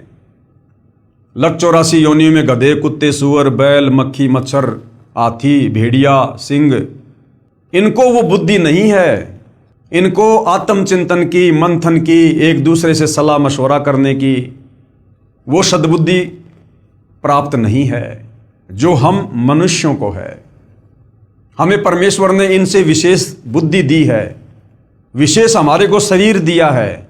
हम काम धंधा करके, मेहनत मजदूरी करके हम खा सकते हैं, कमा सकते हैं। हम सभ्य समाज में सभ्य तरीके से रह सकते हैं। पशु एक दूसरे को छीन कर मार कर खाते हैं, लेकिन हम मनुष्य हैं, हमें परमेश्वर ने विशेष बुद्धि दी है। हम काम धंधा करके नेक नीति ईमानदारी से जीते हैं और दूसरों को भी जीने देते हैं। यदि हम वही पशु वाले कार्य करते करते मर गए तो फिर हमने क्या किया इस मनुष्य जन्म को प्राप्त करके? अरे बिना सतभक्ति के, बिना तत्वदर्शी संत की शरण के जो कार्य हम मनुष्य कर रहे हैं वो सारे के सारे कार्य पशु और पक्षी भी कर रहे हैं। जन्म लेकर जैसे वो भी बच्चे पैदा करते हैं, आप और हम शादियां करके बच्चे पैदा कर लेते हैं। वो पशु पक्षी बिना किसी गोत्र के, बिना किसी धर्म के, बिना किसी जाति के आपस में शादियां कर लेते हैं। हम अपने ये कर्म फोड़ने के लिए गोत्र में, धर्म में, जातियों में उलझ गए काल प्रेरणा से। वो पशु पक्षी खुले में सहवास करते हैं, संभोग करते हैं, क्योंकि उनको वो विशेष बुद्धि नहीं है, उनको कोई शर्मा शर्मी नहीं है। हमें परमेश्वर ने बुद्धि दी, इसलिए हम चार दीवारी के अंदर संभोग कर लेते हैं, शारीरिक संबंध बना लेते हैं। वो पशु पक्षी निवस्त्र होकर घूम लेते हैं। हम 100, 200, 250, 500 रुपए के कपड़े पहनकर अपने शरीर को ढक लेते हैं। वो पशु पक्षी वो कच्चा भोजन खा लेते हैं, हम थोड़ा चूल्हे पर पका के खा लेते हैं। वो पशु पक्षी जमीन में पड़ा हुआ खा लेते हैं, हम 100-50 रुपए की थाल में डाल के खा लेते हैं। बच्चे पैदा वो पशु पक्षी भी करते हैं, बच्चे पैदा हम भी करते हैं। अपने बच्चों का पालन पोषण, लाड़ प्यार वो पशु पक्षी भी करते हैं। वो लाड़ प्यार पालन पोषण आप और हम भी करते हैं, और अंत में वो भी मर जाते हैं और अंत में हम भी मर जाते हैं। तो बताओ भाई और बहनों, यदि ये अनमोल मनुष्य जन्म प्राप्त करके, यदि हमने तत्वदर्शी संत की खोज करके, शास्त्र अनुकूल सत भक्ति करके अपनी आत्मा का कल्याण नहीं करवाया, तो उन गधे, कुत्ते, सुअर में, बैल में, गाय में और हम इंसानों की उन क्रियाओं में भला क्या अंतर है? इसलिए परमात्मा कहते हैं कि भक्ति बिना नर और खर एक है। नर यानी इंसान और खर यानी गधा। जो व्यक्ति मनुष्य जन्म प्राप्त करके तत्वदर्शी संत की शरण में आकर शास्त्र अनुकूल भक्ति शुरू नहीं करता है, कबीर परमात्मा ने उस व्यक्ति में, चाहे वो व्यक्ति देश का राजा क्यों ना हो, उस व्यक्ति में और गधे में कोई अंतर नहीं बताया। भक्ति बिना नर और खर यानी गधा एक है। जिन हरिपद नहीं जानिया, जिसको परमात्मा की जानकारी नहीं, जिसके पास सत भक्ति नहीं।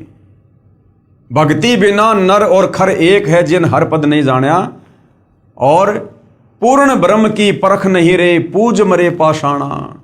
उस पूर्ण परमात्मा की तो पहचान नहीं कि वो परमात्मा कौन है जिसकी भक्ति करनी चाहिए।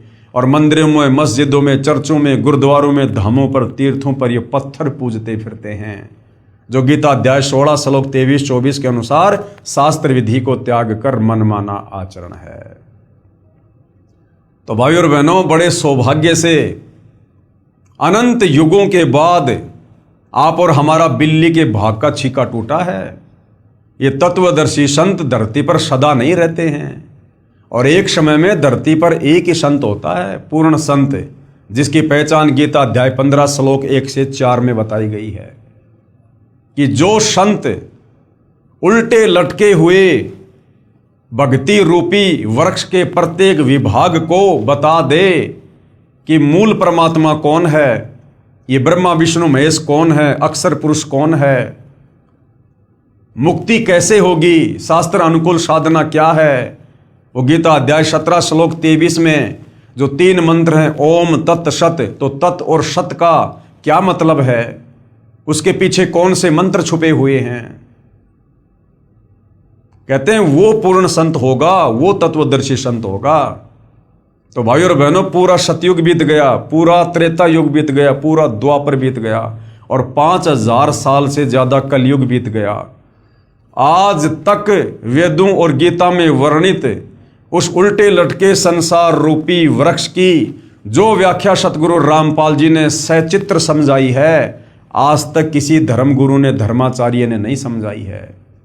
तो भाई और बहनों, लगभग 39 लाख वर्ष के बाद, क्योंकि सतयुग, त्रेता, द्वापर, कलयुग, ये 4 युग हैं, इन चारों युगों का कुल समय होता है 43,20,000 वर्ष। तो कलयुग अभी 4 लाख कुछ वर्ष बाकी है। तो लगभग 38-39 लाख वर्ष के बाद आप और हमें आज इस कलयुग की पिछली पीढ़ी में तत्वदर्शी संत के दर्शन सुलभ हुए हैं। और ये तत्वदर्शी संत खोजने से नहीं मिलता है। सतयुग से साधु संत महात्मा ऋषि लग रहे खोजने के लिए। सतयुग में लाखों साल की उम्र होती थी, बेचारे घर बार छोड़कर, बाल बच्चे छोड़कर वैराग्य धारण कर लेते थे। जंगल में, गुफाओं में, कंदराओं में अपने शरीर को गला दिया, भूखे प्यासे रहकर। मिट्टी चढ़ जाया करती थी शरीर पर, दीमक लग जाती थी, समाधि लगा के बैठ जाया करते थे। परमात्मा प्राप्ति के लिए भाई और बहनों, उनको तो इस ब्रह्मा विष्णु महेश के पिता, गीता ज्ञानदाता काल ने भी अपने दर्शन नहीं दिए। और आज आप और हमें उस पूर्ण ब्रह्म परमात्मा कबीर देव, कबीर साहिब के जगत गुरु तत्वदर्शी सतगुरु रामपाल जी के रूप में साक्षात दर्शन हो रहे हैं। आज वो परमात्मा हमें ढूंढता हुआ फिर रहा है। और यदि आज हमने मौका खो दिया, और यदि फिर हमें कभी मनुष्य जन्म मिला, फिर हम परमात्मा को खोजते खोजते रह जाएंगे, नहीं मिलेगा। और यदि 184 योनि में गधे, कुत्ते, सुअर की अगर योनियों में चले गए, तो उसके बाद हमें ना तो तत्वदर्शी संत की पहचान करवाने वाला कोई मिलेगा, और यदि मिल गया तो हम उस 184 योनि के शरीरों में उस तत्वदर्शी संत की पहचान करने योग्य नहीं रहेंगे। आज गधे, कुत्ते, सुअर को आप बैठ के समझाओ कि भक्ति कर ले, राम का नाम ले ले, तत्वदर्शी संत आया हुआ है, उसको पता ही नहीं हम क्या भोग रहे हैं, क्योंकि वो भोग योनि है। अब वो भोग योनि भोग रहा है वो जीव, क्योंकि वो भी हमारी तरह कभी मनुष्य था, स्त्री या पुरुष, और उसको भी लोगों ने बताया, समझाया कि भाई भक्ति कर ले, परमात्मा आए हुए हैं। लेकिन वो अफलातुनी में रह गया कि किसने देखा भगवान, सब डींग मारते हैं, कुछ नहीं है, अपना काम धंधा करो, अपने बच्चों का पालन पोषण करो, यही भक्ति है, यही धर्म है बस। और यही छोटी मोटी साधना करता रहता था। अब वो भाई शरीर छोड़ने के बाद सत भक्ति उसकी बनी नहीं, सीधा 184 योनियों में काल ने ठोक दिया। अब वो अपना कर्म भोग रहा है, जो कर्म उसने मनुष्य योनि में किया था, शास्त्र विरुद्ध साधना करके, संतों की बातों को कानों के ऊपर से टाल दिया। आज वो गधा, कुत्ता, सुअर बनकर असहनीय पीड़ा भोग रहा है।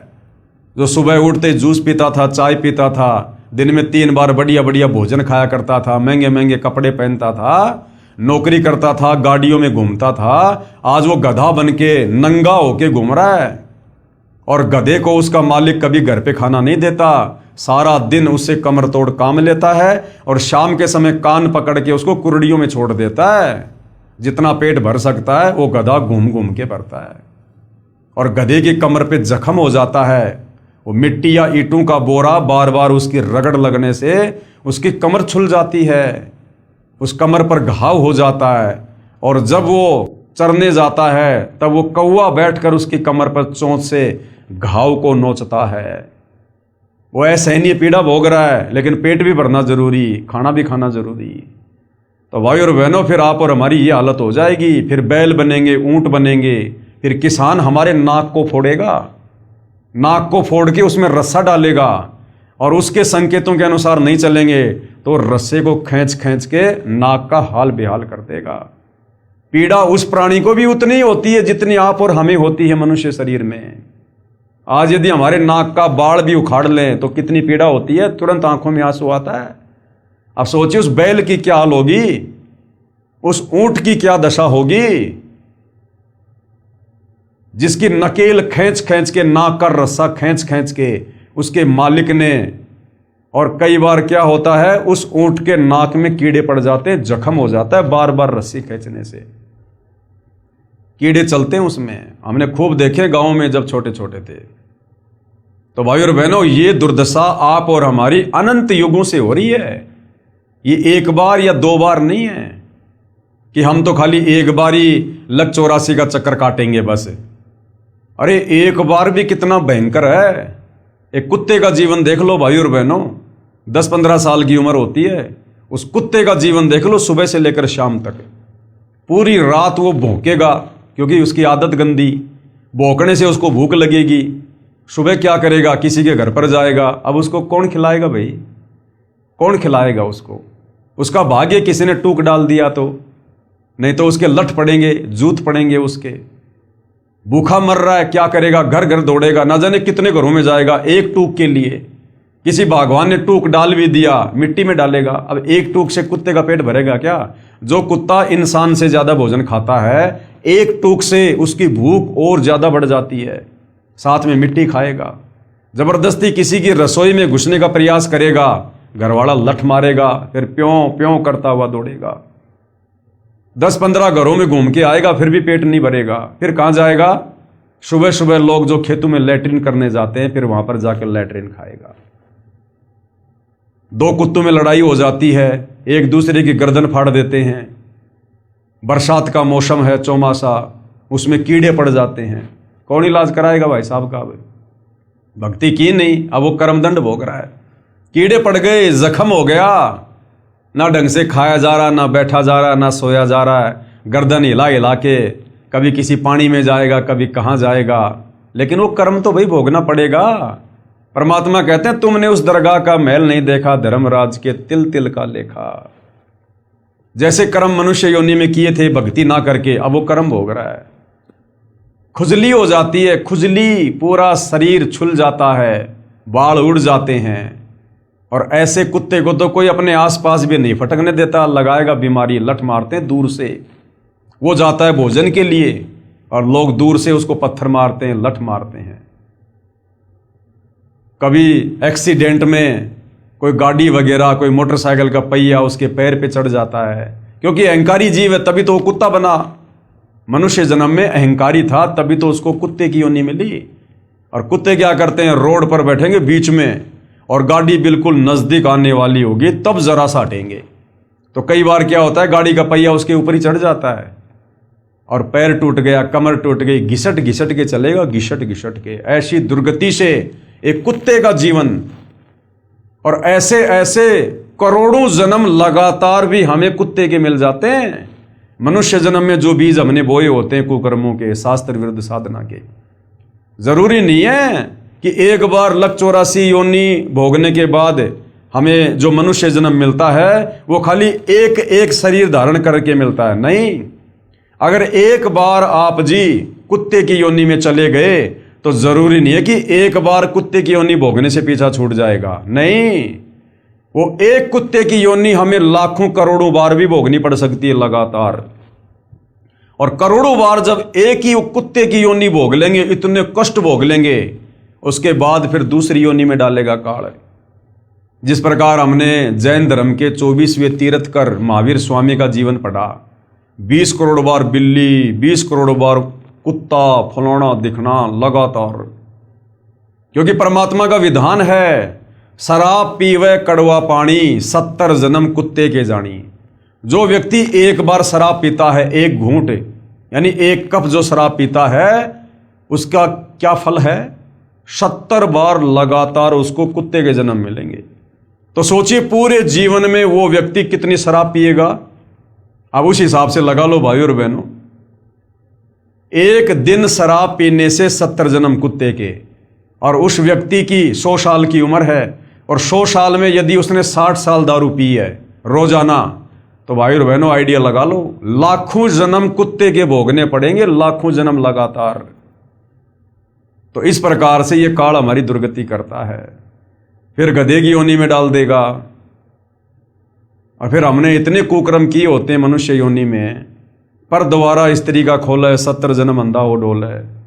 दूसरी स्त्री के साथ में हमने कुकर्म किए होते हैं, उनकी सजा परमात्मा के विधान अनुसार गधे की योनि मिल गई। ऊपर से मनुष्य जन्म वाले कुकर्म के चलते हमें अंधे गधे का जीवन दे दिया काल ने। एक तो गधा और ऊपर से अंधा। अब सोचो उस जीव की क्या दुर्गति होगी भाई और बहनों, क्या दुर्गति होगी। अपने ऊपर लेकर देखो, जैसे मैं अंधा गधा, अब सोचो क्या बीतेगा। आज तो हमारे माता पिता, भाई बहन, रिश्तेदार, यार दोस्त हमारी टेक केयर कर लेते हैं। कोई अंधा हो जाता है, कोई लूला लंगड़ा हो जाता है, कोई बीमार हो जाता है, उसका कौन रिश्तेदार, उसका कौन मेडिकल में उसको चेकअप करवाएगा? लोग देखते भी नहीं उस तरफ है। सुखदेव ऋषि ने बताई अपनी आत्मकथा एक बार। परमात्मा कहते हैं, सुखदेव ने 84 भुगती बना पजावे खरवो, पजावे पर ईंटों के भट्ठों पर वो गधा बना। और सुखदेव ने बताया कि मेरे मालिक ने मेरे से दिन रात काम लिया कमर तोड़, और मुझे खाना भी नहीं देता था पेट भर, जिस कारण से मैं कमजोर हो गया और मेरी कमर टूट गई और मैं अंधा हो गया। और चलते चलते चलते चलते एक ऐसी जगह पर गया, एक नाला था सकड़ा सा, मैं अंधा था, कमजोर था, मैं उस नाले में गिर गया और वहीं मैं अटक गया। अब लोगों को पता कि गधा नाले में अटका हुआ है, लेकिन लोगों ने मुझे बाहर निकालने के बजाय मेरे ऊपर पैर रखकर नाला पार करना शुरू कर दिया। और इस प्रकार कई दिनों तक भूखा प्यासा रहकर वो सुखदेव, जब उसकी दिव्य दृष्टि खुली, तब कह रहा है कि मैं ऐसे दुर्गति से मरा। सुखदेव जैसा ऋषि, वेद व्यास का बेटा, जिसने राजा परीक्षित को स्वर्ग से आकर 7 दिन तक भागवत की कथा सुनाई थी, उस सुखदेव ऋषि का जीव भी ऐसी यातना भोगने पर विवश हुआ, तत्वदर्शी संत के अभाव में, शास्त्र विरुद्ध साधना को करने के चलते। तो भाई और बहनों, आप और हमारी क्या हालत होगी, क्या दशा होगी? तो आज आप और हमें वो सुअवसर प्राप्त हुआ है जो अभी तक सुखदेव ऋषि को भी प्राप्त नहीं हुआ। इसलिए भाई और बहनों, इस सुअवसर को मनुष्य जन्म प्राप्त करके यदि किसी ने गवा दिया, खो दिया, फिर हम अनंत युगों के लिए, क्योंकि परमात्मा फिर हमसे बहुत नाराज होगा। ऐसा मौका परमात्मा खुद आए हैं हमारे आत्म कल्याण के लिए, जो भगवान ढूंढने से नहीं मिलता। आज वो परमात्मा खुद चलकर आया है हमें भक्ति देने के लिए, क्योंकि ये भक्ति युग है। और इस समय यदि हमने उनके रहम को ठुकरा दिया तो फिर परमात्मा हमसे बहुत नाराज होगा, और ऐसे जीवों को फिर परमात्मा कई हजारों युगों तक वापस नहीं संभालता है। तो भाई और बहनों, ये ऐसा शास्त्र प्रमाणित ज्ञान है कि आज तक हमारे धर्म के चारों शंकराचार्यों ने दिया। अरे वो शंकराचार्य तो संस्कृत के प्रकांड ज्ञाता हैं, फिर भी आप उनका एक भी सत्संग दिखा दीजिए जिसमें ऐसा निर्णायक ज्ञान जो सतगुरु रामपाल जी परमेश्वर जी ने दिया है। यदि हमारे शंकराचार्यों ने दिया हो तो बता दो। यदि गीता अध्याय 15 श्लोक नंबर 1 से 4 के अनुसार उल्टे लटके हुए संसार रूपी पेड़ की व्याख्या यदि चारों शंकराचार्य ने की हो तो बता दो। गीता अध्याय 4 श्लोक 34 के अनुसार यदि वो तत्वदर्शी संत चारों शंकराचार्यों में से कोई हो तो बता दो। उन चारों शंकराचार्यों को तो चारों वेदों का भी ज्ञान नहीं। शंकराचार्यों की 4 पीठ हैं भारत देश के चारों कोणों में, और एक एक वेद को लेकर बैठे हैं, एक एक वेद को।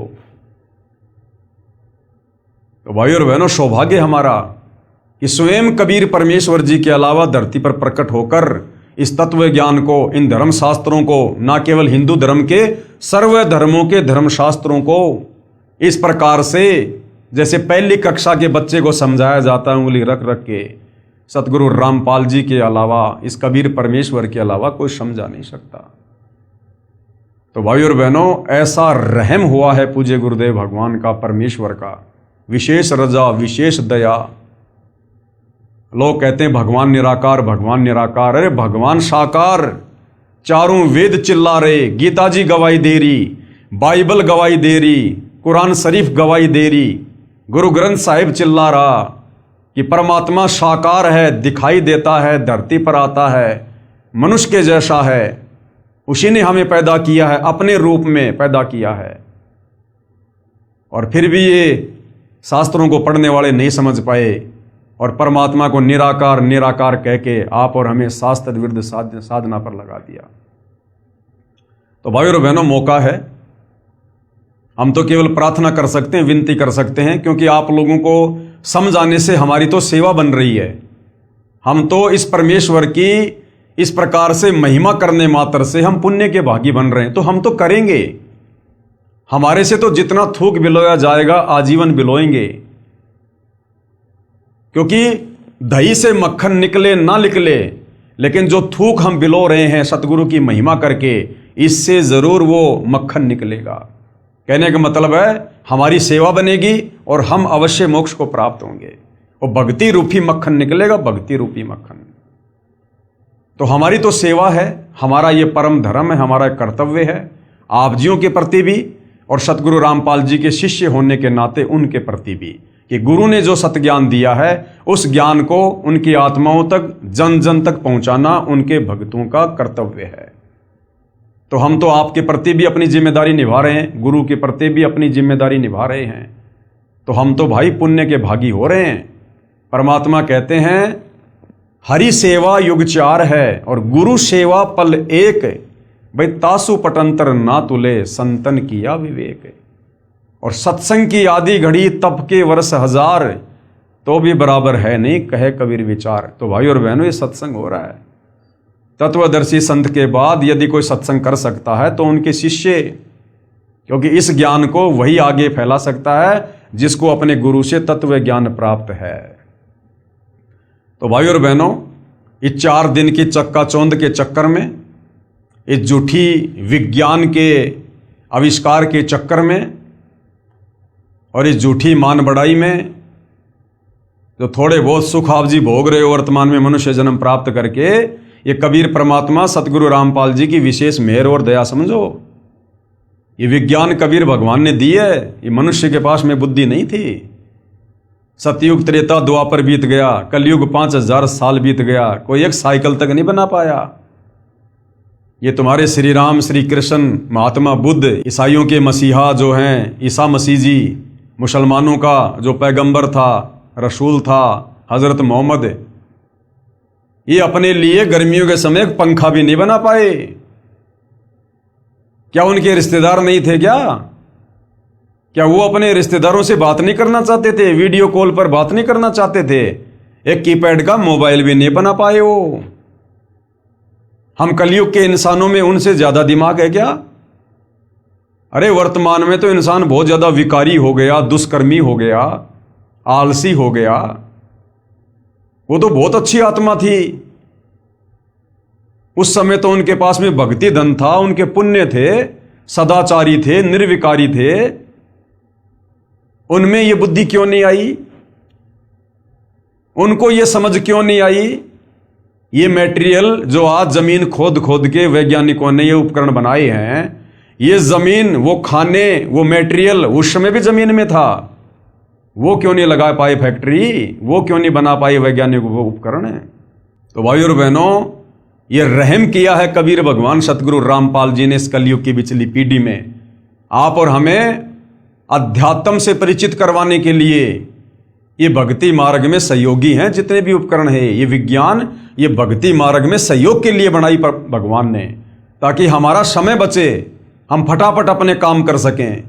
पहले रिश्तेदारी में कोई समाचार देने के लिए जाना पड़ता था, दूर दूर रिश्तेदारियां होती थी, 2 दिन लग गए, 3 दिन लग गए।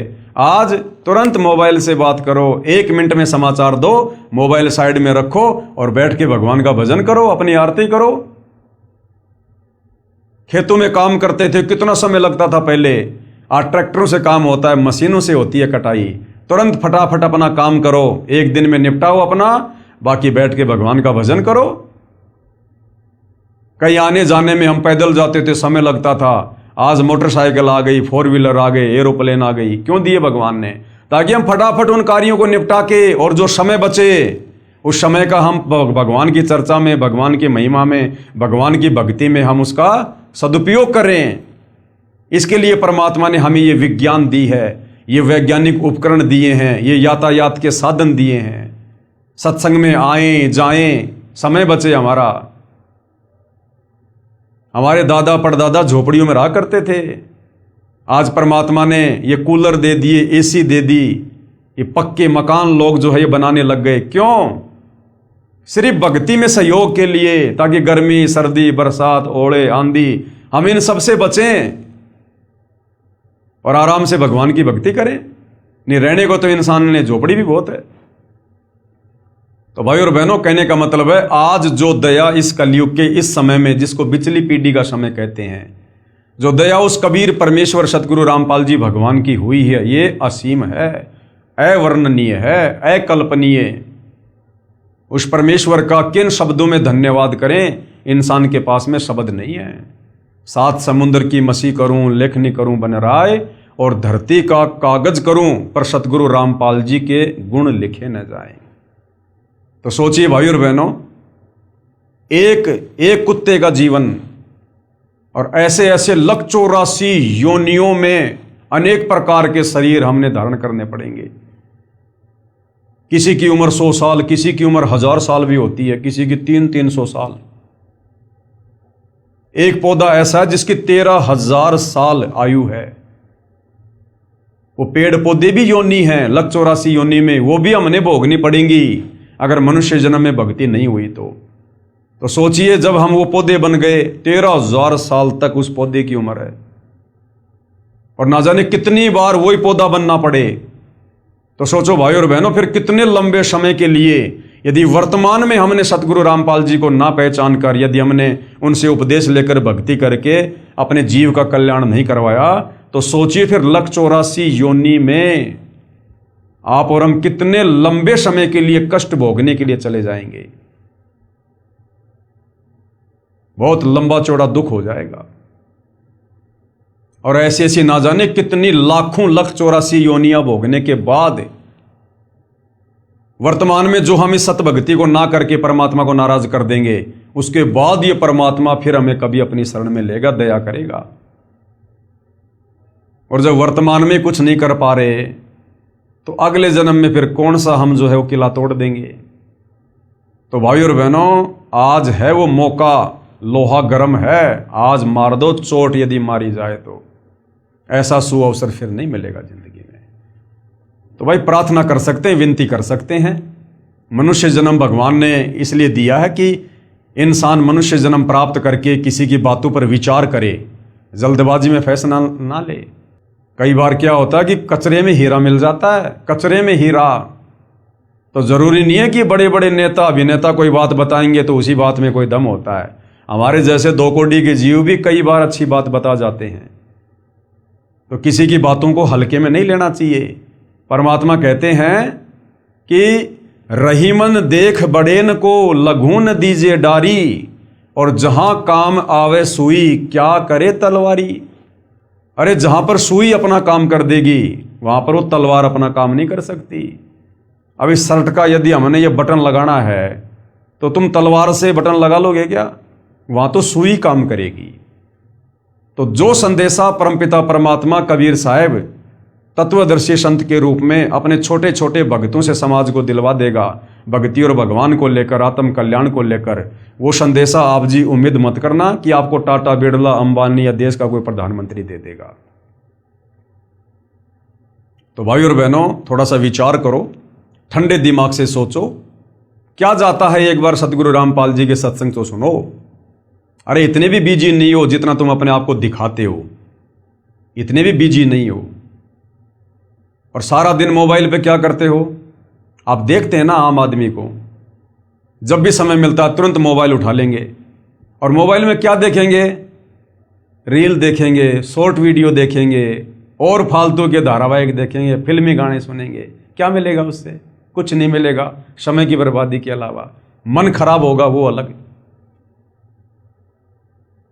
तो उसी मोबाइल से यदि यूट्यूब पर जाकर सतगुरु रामपाल जी के नाम से सत्संग सर्च किए जाएं, तो भाई और बहनों, तत्वदर्शी संत की आवाज यदि जीव के कानों में पड़ती है, उससे भी हमारी भक्ति बननी शुरू हो जाती है, हमारे संस्कार बनने शुरू हो जाते हैं, हमारे पुण्य जमा होने शुरू हो जाते हैं।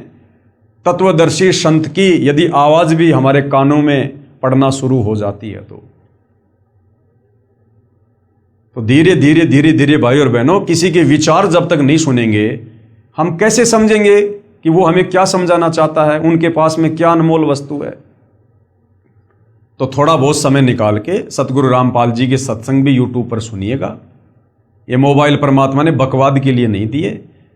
अगर इन मोबाइलों में बकवाद करोगे तो अब वो समय भी आ चुका है, इन मोबाइलों में आग लग जाएगी, साथ में तुम्हारे कान भी फटेंगे। ये टीवी चैनल आने वाले समय में यदि कोई व्यक्ति इन टीवियों पर सत्संग नहीं सुनेगा और ये फालतू की ये फिल्में विल्में देखेगा, परमेश्वर का वचन है सतगुरु रामपाल जी का, ये टीवी चैनलों में आग लग जाएगी। टीवियों में लोगों के टीवी फूट जाएंगे घर पर रखे रखे, क्योंकि भगवान ने जिस विशेष मकसद के लिए हमें ये विज्ञान दी है, ये उपकरण दिए हैं, अगर यदि अब हमने इनका सदुपयोग नहीं किया, क्योंकि दुरुपयोग तो बहुत कर लिया, क्या मिला? कुछ नहीं मिला।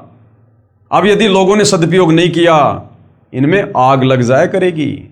आप देख रहे होंगे गर्मी कितनी भयंकर पड़नी शुरू हो गई है, वातावरण कैसे चेंज हो रहा है। तो भाई और बहनों, अब समय आ गया, परमेश्वर के द्वारा दिए गए इन उपकरणों का सदुपयोग करो। और परमेश्वर ने जो अनमोल मनुष्य शरीर दिया है और जो हमें ये अंग दिए, इनका भी सदुपयोग करो। ये आंख परमात्मा ने क्यों दी है? उस परमेश्वर के दीदार के लिए। कबीरा दर्शन साधु का मुख पर बसे सुहाग, दर्शन उन्हीं को होते हैं जिनके पूर्ण भाग। ये आंखें परमेश्वर ने सत्संग देखने के लिए, सतगुरु के, जब वो परमात्मा सतगुरु रूप में आता है, उनके दर्शन करने के लिए। ये कान परमात्मा ने सत्संग सुनने के लिए दिए हैं, अच्छी बातें सुनने के लिए दिए हैं, परमेश्वर की वाणियां सुनने के लिए दिए हैं, ताकि हमारे अंतःकरण में भक्ति जमा हो। ये जीव परमेश्वर ने सतगुरु की महिमा करने के लिए। जिव्या तो वाये भली जो रटे हरि को नाम, नहीं तो काट के फेंक दो मुख में भलो न चाम। अगर मनुष्य जन्म प्राप्त करके इस जिव्या से यदि हमने सतगुरु का गुणगान नहीं किया, सतगुरु की महिमा नहीं की, यदि हमने सतगुरु का ज्ञान प्रचार नहीं किया, सतगुरु के द्वारा दिए गए मंत्रों का जाप नहीं किया, तो अगले जन्म में परमात्मा जीव छीन लेगा। यानी गधे बनेंगे, लक 84 में जाएंगे, बैल बनेंगे, जीव भी होगी, लेकिन हम जीव का सदुपयोग नहीं कर पाएंगे। कल को यदि उस बैल के पैर में कोई कील चुभ गई, वो बैल जिसके मुंह में जीभ है, वो बोल के नहीं बता सकता कि मेरे पैर में कील चुभी है, मुझे पीड़ा हो रही है। क्यों? क्योंकि आपने मनुष्य जन्म में उस जीव्या का सदुपयोग नहीं किया। किसी को गाली दी, किसी को उल्टा बोला है, और फालतू की बातों में, निंदा चुगली में अपनी जीव का दुरुपयोग किया। ये हाथ, इन हाथों से हमें परमेश्वर की सेवा करनी है, इन हाथों से हमने दान धर्म करना है, उपकार के अच्छे कार्य करने हैं, इसलिए भगवान ने हाथ दिए हमें। और इन हाथों से यदि हम दुष्कर्म करेंगे, किसी का यदि हम कोई बुरा करेंगे, मार पिटाई करेंगे, तो परमेश्वर इनको भी छीन लेगा, क्योंकि हमने उसके द्वारा दिए गए अंगों का दुरुपयोग किया है। इसी प्रकार भाई और बहनों, परमेश्वर के द्वारा दिया गया अनमोल शरीर और ये अनमोल समय और ये विज्ञान, हमने इन सब का जगत गुरु तत्वदर्शी सतगुरु रामपाल जी परमेश्वर जी की शरण में आकर सदुपयोग करना है। और सतगुरु रामपाल जी की शरण से बेहतर सदुपयोग इस समय का और इस मनुष्य जीवन का ये और कहीं नहीं हो सकता है। बाकी तो आप बर्बाद ही बर्बाद करोगे, अपने कर्म ही कर्म फोड़ोगे। अगर शुभ कर्म बनाने की कोई जगह है तो सतगुरु रामपाल जी के चरण हैं, उनकी भक्ति है। बाकी तो हम मनुष्य जन्म प्राप्त करके अपने कर्म बिगाड़ सकते हैं, कर्म फोड़ सकते हैं। तो हम तो केवल विनती कर सकते हैं भाई और बहनों, आज YouTube पर सतगुरु रामपाल जी के ढेरों सत्संग हैं। गूगल पर जाकर ज्ञानगंगा पुस्तक की PDF डाउनलोड करो, अन्यथा www.jagatgururampalji.org ये वेबसाइट है। इस पर आपको सारी पुस्तकें सतगुरु रामपाल जी के द्वारा लिखित मिलेंगी, उनके ऑडियो वीडियो में उनके सत्संग मिलेंगे। कैसे आप सतगुरु रामपाल जी से नाम उपदेश प्राप्त कर सकते हैं, वो भी जानकारी मिलेगी।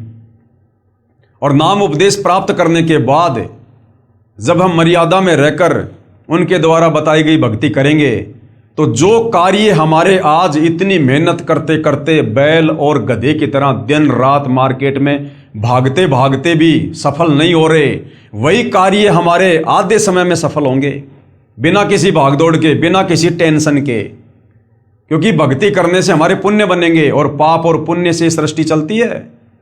वैसे आप कितना ही भाग लो, कितना दिमाग लगा लो, कुछ नहीं होगा। एक आदमी करोड़ों रुपए लगा के धंधा करता फेल हो जाता है, और एक आदमी छोटे से समोसे की दुकान खोलता है, माला माल हो जाता है, अपने पुण्य और पाप के कारण। तो वर्तमान में कलयुग है। हमारे जो पुण्य थे हमने 3 युगों में खा लिए, खर्च कर लिए, मौज मस्ती करके, राजा महाराजा के जीवन प्राप्त करके। अब है कलयुग, चौथा युग। अब बच गए पाप कर्म। अब पाप कर्म से दुख संकट परेशानी आती हैं। मेहनत करते करते घर का खर्चा नहीं चलता। आदमी फिर क्या करता है, गलत रास्ते अपनाता है, चोरी जारी ठगी मिलावट रिश्वतखोरी, और ज्यादा कर्म बिगड़ने शुरू हो जाते हैं। घर में पैसा तो आता दिखाई देता है, लेकिन हमारे कर्म कितने बिगड़ रहे हैं। और जब उन कर्मों का दंड भोगने का समय आएगा, फिर रोएंगे ऊपर मुंह करके, हे भगवान मैंने क्या कर दिया।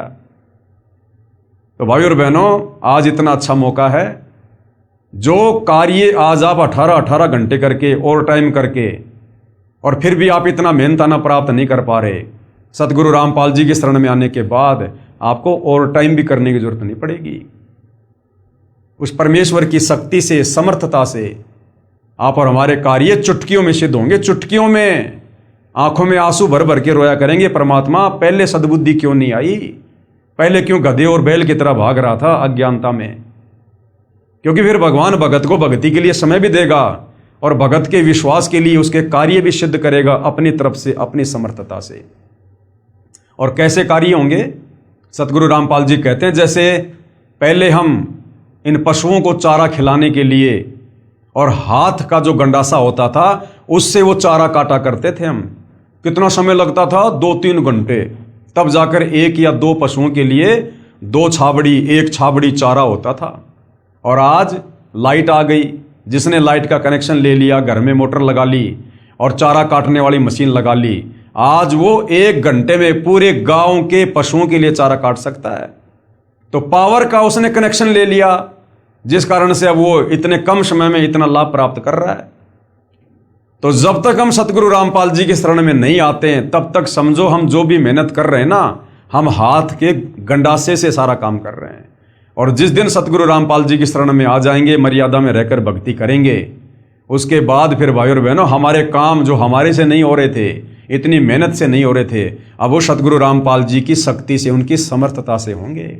और कैसे होंगे, ये परमेश्वर का काम है। आप और हम 2 कोटि के जीव हैं, बस हम तो केवल देखते रह जाएंगे।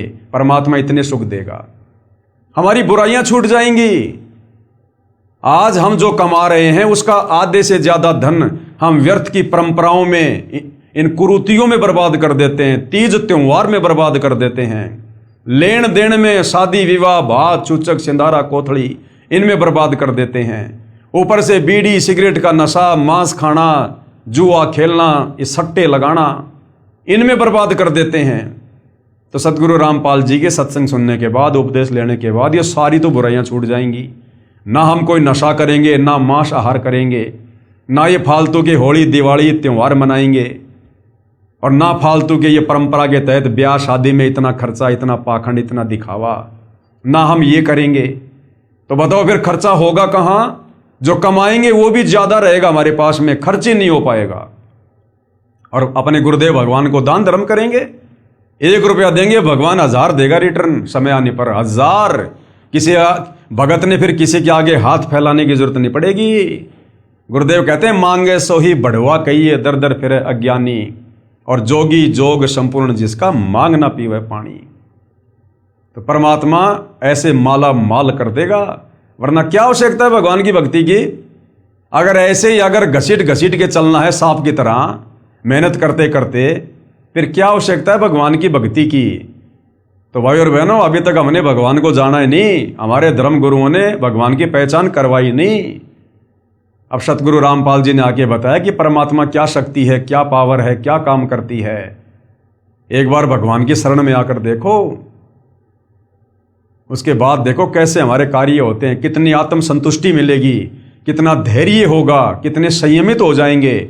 और जो चिंता हमें सताए जाया करती थी भविष्य को लेकर, आगे को लेकर, वो चिंता समाप्त है, क्योंकि हमें खुद भविष्य का पता चल जाएगा ना। बिना भक्ति के कितना ही दौड़ लो, कितना ही भाग लो, हमारी दौड़ कभी खत्म नहीं हो सकती। हम मर जाएंगे, हमारे कार्य और जिम्मेदारियां पूरी नहीं हो सकती। अब गुरुदेव भगवान हमें तत्व ज्ञान देकर भविष्य बता देते कि बेटा तू क्यों भाग रहा है, क्यों गधे और बैल की तरह कमा रहा है, किसके लिए कमा रहा है? सब अपना भाग्य लिखवा के लाते हैं, कोई किसी के भरोसे नहीं आता। और करनी थी भक्ति और कर रहा तो सारे काम जानवर वाले।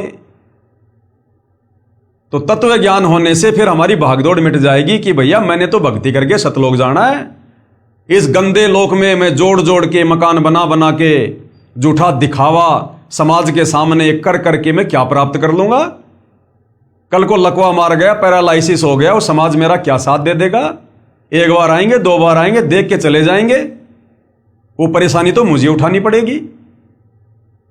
तो फिर इंसान की भागदौड़ मिट जाएगी, उसे अपनी मंजिल का पता चल जाएगा कि तेरी मंजिल गधे और बैल कितना कमा कमा के ये मकान बनाने की नहीं है, बड़े बड़े बिजनेस सेट करने की नहीं है। तेरी मंजिल तो इस काल के जाल से बाहर निकलने की है, और वो होगी सतगुरु रामपाल जी से उपदेश लेकर भक्ति करने से।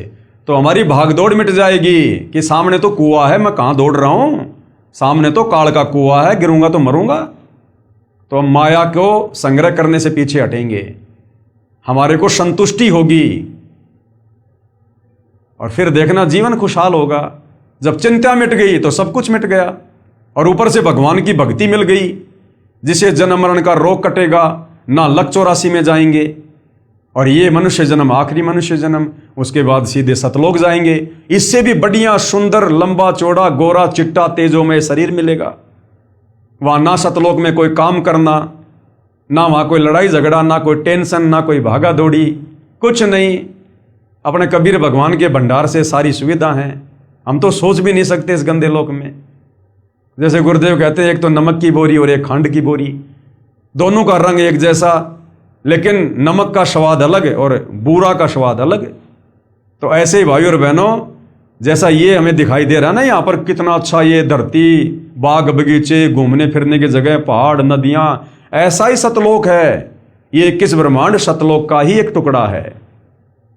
लेकिन यहां तो ये 5 तत्व से बने हुए हैं, ये मिट्टी और पत्थर के हैं, वहां पर वो नूर के हैं, हीरे मोती लाल के पहाड़ हैं, वहां पर दूध दही शहद की नदियां बहती हैं, सबके अपने अपने पर्सनल बड़े बड़े महल हैं, सबके महलों के आगे पर्सनल विमान हैं, और जो हमारी इच्छा होगी वो ही तुरंत वहां पर होने लग जाएगा। इच्छा से, हाथ पैर नहीं चलाने वहां पर, बस इच्छा की कि भोजन इसी समय तुरंत जो चाहोगे, जितने प्रकार के पकवान चाहोगे, बस इच्छा करने की जरूरत है, तुरंत सामने टेबल पर लगे हुए मिलेंगे। नूरी भोजन, उस भोजन को करने के बाद कोई पेशाब नहीं, कोई लेटरिन नहीं, कोई डकार नहीं, कोई पेट नहीं फूलना, ना किसी की तोंद आनी, ना कोई कमजोर होना, ना शरीर में कोई रोग है, कुछ नहीं, ना कोई दाढ़ी वाड़ी करनी रोजाना फाजाना, कुछ नहीं वहां पर, ना रोजाना कोई कपड़े बदलने, वहां पर अमर चीर हैं, अमर वस्त्र हैं, ना कपड़ों को धोने की जरूरत है, ना साबुन लाने की जरूरत है, ना माता पिता को अपने बच्चों की चिंता, ना वहां कोई गुमता है, ना वहां किसी सिंह, भेड़िए, भालू, सांप का कोई डर है। तो भाई और बहनों, वहां का तो वर्णन ही करना नामुमकिन है। ये तो हम उतना ही बता सकते हैं जितना गुरुदेव भगवान ने संकेत किया हुआ है, केवल बता सकते हैं, बाकी असली आनंद तो वहां जाकर ही भोगेंगे। लेकिन वहां जाएंगे कैसे? तत्वदर्शी संत की शरण में आकर और उनके बताए अनुसार आजीवन मर्यादा में रहकर भक्ति करके। और ये जो हम देख रहे हैं ना, इस काल का ये नश्वर संसार, इसमें चाहे कितनी सुविधा दिखाई दे रही है हमें वर्तमान में, कितनी भी बड़े बड़े राजपद हैं, बड़ी बड़ी कार हैं, कोठियां हैं, धन है, बड़े बड़े बाग बगीचे हैं, लोगों के पास में हैं, बड़ी बड़ी प्रॉपर्टियां, कुछ भी हैं, हमने जरा भी आस्था नहीं रखनी। दूसरों की तो छोड़ दो, अगर हमारे पास भी भाग्यवश अगर इतना धन है, इतनी सुविधा है, हमने उनमें भी कोई आस्था नहीं रखनी है, क्योंकि गुरुदेव ने हमें हकीकत बता दी 21 ब्रह्मांड की। ये खोकापुर है, ये उत्पत्ति और प्रलय में आता है, एक दिन सब नष्ट हो जाएगा, मिट्टी बन जाएगी। ये झूठा दिखावा है, काल ने तुम्हें भ्रमित कर रखा है। और इस तत्व ज्ञान को आधार बनाकर, और जैसी हमारी तड़फ शतलोक में रहते सहते और इस काल के साथ 21 ब्रह्मांड में आने की बनी थी, यानी शतलोक के सुख जिनका वर्णन नहीं किया जा सकता, हमें उस समय जब काल के ऊपर आस्था हुई, हमें शतलोक का एक भी सुख अच्छा नहीं लग रहा था। एक भी सुख, शतलोक की किसी भी वस्तु में हमारी कोई इच्छा नहीं बन रही थी। तब परमात्मा ने हमें काल के साथ यहां भेजा। अब इसी प्रकार सतगुरु रामपाल जी के ज्ञान को सुनकर, सारी सृष्टि रचना को समझकर, सतलोक के सुखों को सुनकर, अब इस काल के लोक में चाहे कितने सुख हों, असल में तो सुख है ही नहीं, ये केवल नाम है सुख का, बाकी धोखा है। फिर भी जो भी कुछ यहाँ दिखाई दे रहा है, हमने किसी में कोई आस्था नहीं रखनी, कुछ भी प्राप्त करने की हमने कोई मन में इच्छा नहीं धारण करनी, और है तो उसमें कोई आसक्ति नहीं रखनी कि ये मेरा है। हमें बिल्कुल नफरत हो जाए, नफरत, और हमारी सुरती सतलोक में लग जाए कि परमात्मा इसी जन्म में पार करो, मालिक इसी जन्म में। रोना पड़ेगा भाई और बहनों, रोना, तब जाकर ये परमात्मा दया करेगा। आप और हमने रिहर्सल शुरू कर देनी चाहिए, यदि वास्तव में हमारा टारगेट सतलोक जाने का है तो। यदि अभी तक आप जी का टारगेट भक्ति प्राप्त करके और यहाँ की सुख सुविधा ही प्राप्त करने का है कि भाई मकान बनाऊंगा, गाड़ी लाऊंगा, बच्चे पढ़ाऊंगा, नौकरी लगाऊंगा, तो ये रिहर्सल आप जियो के कोई काम की नहीं है, आप इसको कर भी नहीं पाएंगे, एक दिखावा होगा आपके लिए। और जिन आत्माओं ने वास्तव में इस ज्ञान को अच्छे से समझ लिया और जिनका टारगेट सतलोक है कि परमात्मा इसी जन्म में, अब की बार लग 84 से पार, तो उन आत्माओं ने रिहर्सल कर देनी चाहिए रोजाना, अपने गुरुदेव के चरणों में एकांत में बैठकर अपने घर पर दरबार साहिब में, और ये विचार करना चाहिए गहराई से कि मान लीजिए अगर मेरे पूज्य गुरुदेव भगवान विमान लेकर आ जाते हैं और मुझे कहें कि बेटा या बेटी चल बैठ, विमान आ गया, चलो सतलोक, उस समय मुझे कौन कौन सी वो चीजें हैं, कौन कौन सी वो काललोक की नश्वर संपत्ति है जो मुझे विमान की तरफ जाने से रोकेगी, या विमान की तरफ जाते समय रह रहकर मुझे उनकी याद आएगी। वो कोई मेरा बेटा है या बेटी है, पोता है, पोती है, कार है, कोठी है, संपत्ति है, माँ बाप है या पत्नी है, क्या है। एक मन में एक विचार कीजिए, कल्पना कीजिए कि जैसे मैं बैठा हुआ हूं, इधर मेरा मकान है, मेरा परिवार है, सारी सुख सुविधा है, और इधर मेरे गुरुदेव भगवान विमान लेकर आ गए और कह रहे हैं बेटा आजा फटाफट सतलोक के लिए चल। अब मुझे कौन सी वो चीज है इस संसार की जो मुझे विमान की तरफ जाने से रोकेगी? वो बैठकर हमने चिंतन करना पड़ेगा, ये कल्पना करनी पड़ेगी कि हकीकत में गुरुजी आ गए और मुझे बुला रहे हैं। अब मुझे वो बेटा याद आएगा, बेटी याद आएगी, कार, कोठी, संपत्ति, पैसा, क्या मुझे याद आएगा? अगर कोई ऐसी वस्तु है जो आपको खींच रही है अपनी तरफ, आपको याद आ रही है कि अभी भी तो मकान बनाया है, अभी तो इसमें इतने पैसे लगा दिए, अभी गुरुजी विमान लेके आ गए, अभी तो मेरा पोता होने वाला है, मैंने तो मुंह भी नहीं देखा। तो अगर इस प्रकार की कोई वस्तु हमें रोक रही है, टोक रही है, तो गुरुदेव कहते हैं वो वस्तु बेटा तुम्हारे लिए काल का फंदा है, वो काल का जाल है, काल का षड्यंत्र है। अभी तेरी आस्था उन्हीं चीजों में है, तो तू रिहर्सल कर उन चीजों से पीछा छुड़वाने की कि अगर मैं रह गया और नहीं जा पाया, फेल हो गया, या परमात्मा ने मुझे छोड़ दिया, तो वो बेटा, बेटी, पोता, पोती, ये कार, कोठी, मकान सदा मेरे साथ नहीं रहने वाला है। आज नहीं तो 10 साल बाद ये मेरे हाथ से निकलेंगे। भाई मैं मरूंगा तो ये बेटा भी छोड़ना पड़ेगा, बेटी भी छोड़नी पड़ेगी, कार, कोठी, पोता, पाता सब छोड़ना पड़ेगा। तो ये तो वैसे भी छोड़ना है, तो क्यों ना आज ही छोड़ दूं। ये मौका फिर नहीं मिलेगा दोबारा जो सतगुरुदेव आ गए विमान लेकर।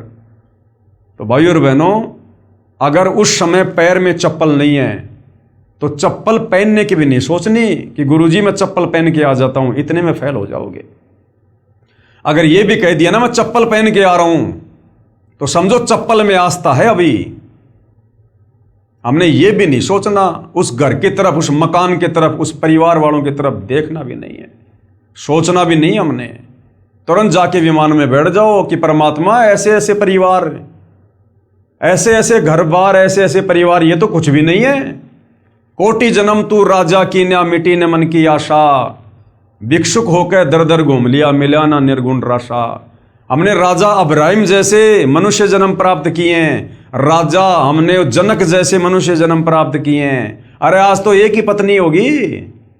अब्राहिम के जीवन में तो 16-16 हजार औरतें थी, राजा जनक के 10,000 रानियां थी। फिर बेटे कितने होंगे, पोता पोती कितने होंगे, और राजा के ठाठ बाट कितने होंगे। आज मैं एक मकान के लिए मरूंगा, इन पोता पोतियों के लिए जो मिट्टी के पुतले हैं, कल को ये भी मरेंगे, और ऐसे ऐसे पोता पोती, ऐसे ऐसे बीवी, माता पिता, मकान, मैं अरबों खरबों बार मनुष्य जन्म प्राप्त करके यहीं पर पैदा कर करके यहीं पे छोड़ छोड़ के जा चुका हूं। तो इस एक को छोड़ने में मुझे क्या देरी, क्या दिक्कत है, जब मुझे सदा सदा के लिए मुझे ओरिजिनल पोता पोती, बेटा बेटी, कार कोठी सब कुछ मिलेगा, एक नूर का मिलेगा, तत्व का मिलेगा। तो भाई और बहनों, हमने इस काल के जाल को इस प्रकार से चिंतन करके हमने खुद ही काटना पड़ेगा। नहीं तो अंत समय में यदि इस प्रकार की वृत्ति हमारी, क्योंकि भगवान तो इसी प्रकार से आएंगे लेने के लिए, अचानक से आएंगे कि बेटा आ जा, विमान तैयार है, और किसी को दिखाई नहीं देगा, हमें दिखाई देगा।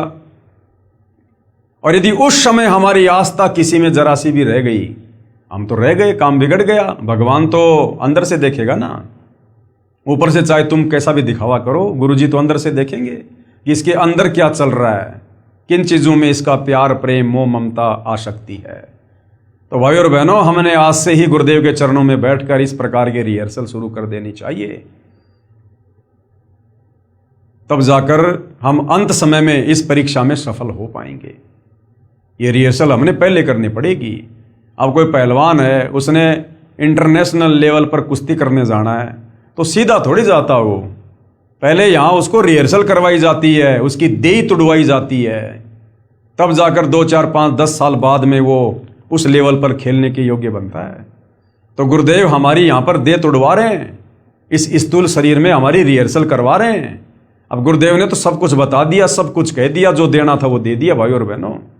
अब गुरुदेव के पास इससे ज्यादा देने के लिए कुछ भी नहीं है। अगर इससे ज्यादा, वैसे तो भंडार है मालिक के पास में, लेकिन दे दिया तो हमारी बुद्धि उसको स्वीकार नहीं कर पाएगी। हमारा 1 GB का मेमोरी कार्ड है और भगवान की अनंत करोड़ GB का ज्ञान है, तो भगवान उतना डालेगा जितना हम ले सकते हैं, जितना हमारी कैपेसिटी है। तो हमारी कैपेसिटी के अनुसार परमात्मा ने हमें सारा भक्ति का कोर्स दे दिया, हर प्रकार से समझा दिया, बता दिया। अब भाई और बहनों, आप और हमने रिहर्सल करनी पड़ेगी यहां से बाहर निकलने की। जबरदस्ती हाथ पकड़ के काल के साथ किए गए एग्रीमेंट के अनुसार गुरुजी नहीं लेके जाएंगे। तो ये विचार आप और हमने करना है भाई और बहनों।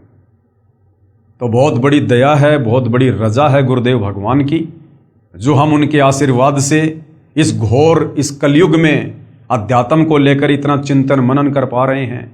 आज इस उम्र में और संसार की चक्काचौंध में, भाग दौड़ में, इस वैज्ञानिक युग में हम संसार की नश्वर चीजों को प्राप्त करने के बजाय, उनमें भागा दौड़ और समय बर्बाद करने के बजाय हम परमात्मा की प्राप्ति के लिए संघर्ष कर रहे हैं, हम प्रयत्न कर रहे हैं। तो भाई और बहनों, ये सतगुरुदेव रामपाल जी भगवान के विशेष आशीर्वाद और उनके संरक्षण के बिना नहीं हो सकता। अगर आप इतना सब कुछ सोच रहे हैं, विचार कर रहे हैं, तो समझ लो आपकी जमानत गुरुदेव भगवान ने काल से ले रखी है। और जो काल के अंडर में है, देख लो उनकी क्या दुर्गति हो रही है, दिन रात इधर से उधर भाग रहे हैं, इधर से उधर, भूल गए भक्ति और भगवान को भी। तो भाई और बहनों, विनती कर सकते हैं, प्रार्थना कर सकते हैं, बाकी सोचना, समझना, विचार करना, चिंतन मंथन करना, ये देखो आप और हमने स्वयं ही करना पड़ेगा।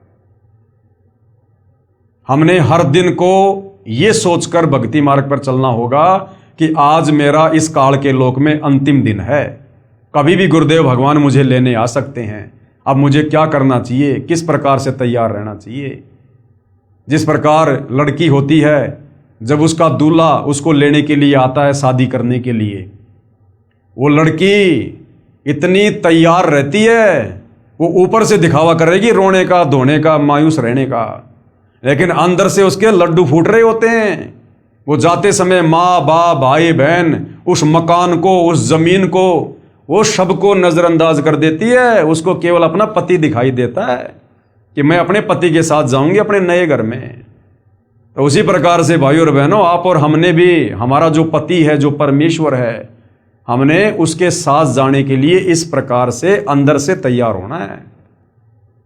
बाहर से तो जब तक जिएंगे तब तक जैसी जिम्मेदारी है सब निभाएंगे, प्यार प्रेम से भी रहेंगे, काम धंधा भी करेंगे जब तक हाथ घोड़े चलेंगे, लेकिन अंदर से उस लड़की की तरह और किसी में कोई आस्था नहीं होनी चाहिए। लोग 1-1 इंच जमीन के टुकड़े के लिए लड़ मरते हैं और वो लड़की अपने बाप की करोड़ों की संपत्ति को ठोकर मार देती है। एक पल भी नहीं सोचती वो कि मेरा हिस्सा, उसको याद भी नहीं आता। उसको तो जो उसका पति लेने के लिए आ रहा है, शादी करने के लिए, बस वो ही दिखाई दे रहा है। तो इसी प्रकार भाई और बहनों, आप और हमने हमारे पति परमेश्वर सतगुरु रामपाल जी और उनका विमान दिखाई देना चाहिए कि मैंने तो अपने ससुराल जाना है, हालांकि है हमारा वो पीहर, लेकिन यहाँ की तुलना में अब वो हमारा ससुराल हो गया। तो अब हमने सतलोक जाना है हमारे पति परमेश्वर गुरुदेव के साथ में। और यहाँ की ये जमीन जायदाद संपत्ति, माता पिता भाई बंधु, हमने किसी से कोई लेना देना नहीं है। फिर घर में जितने भी उपदेशी हैं सब ने इसी प्रकार से सोचना है। ये नहीं कि सारे भगत बन गए तो लो जी अब बस सारे साथ चलेंगे। यहाँ ना सारे साथ आए थे ना सारे साथ जाएंगे। सब अपनी अपनी इस प्रकार से रिहर्सल करो। भक्तों से भी ज्यादा आपस में चिपकने की जरूरत नहीं है, उतना ही संबंध रखो जितना आवश्यक है। बाकी समय ज्यादा भगवान की भक्ति में और भजन में। तो भाई और बहनों, केवल प्रार्थना कर सकते हैं, इससे ज्यादा हमारे हाथ में और कुछ नहीं है। तो भाई और बहनों, पवित्र पुस्तक ज्ञान गंगा के ऊपर जो वीडियो बन रहे हैं, आज इस वीडियो में केवल इतना ही। कल परमेश्वर की सेवा में फिर हाजिर होंगे। तब तक गुरुदेव भगवान हम सबको आज्ञा दे, आशीर्वाद दे, सद्बुद्धि दे, हमारा मार्गदर्शन करे, हमें भ्रमने और भटकने से बचाए। बंदी छोड़ सतगुरु रामपाल जी परमेश्वर जी की जय हो।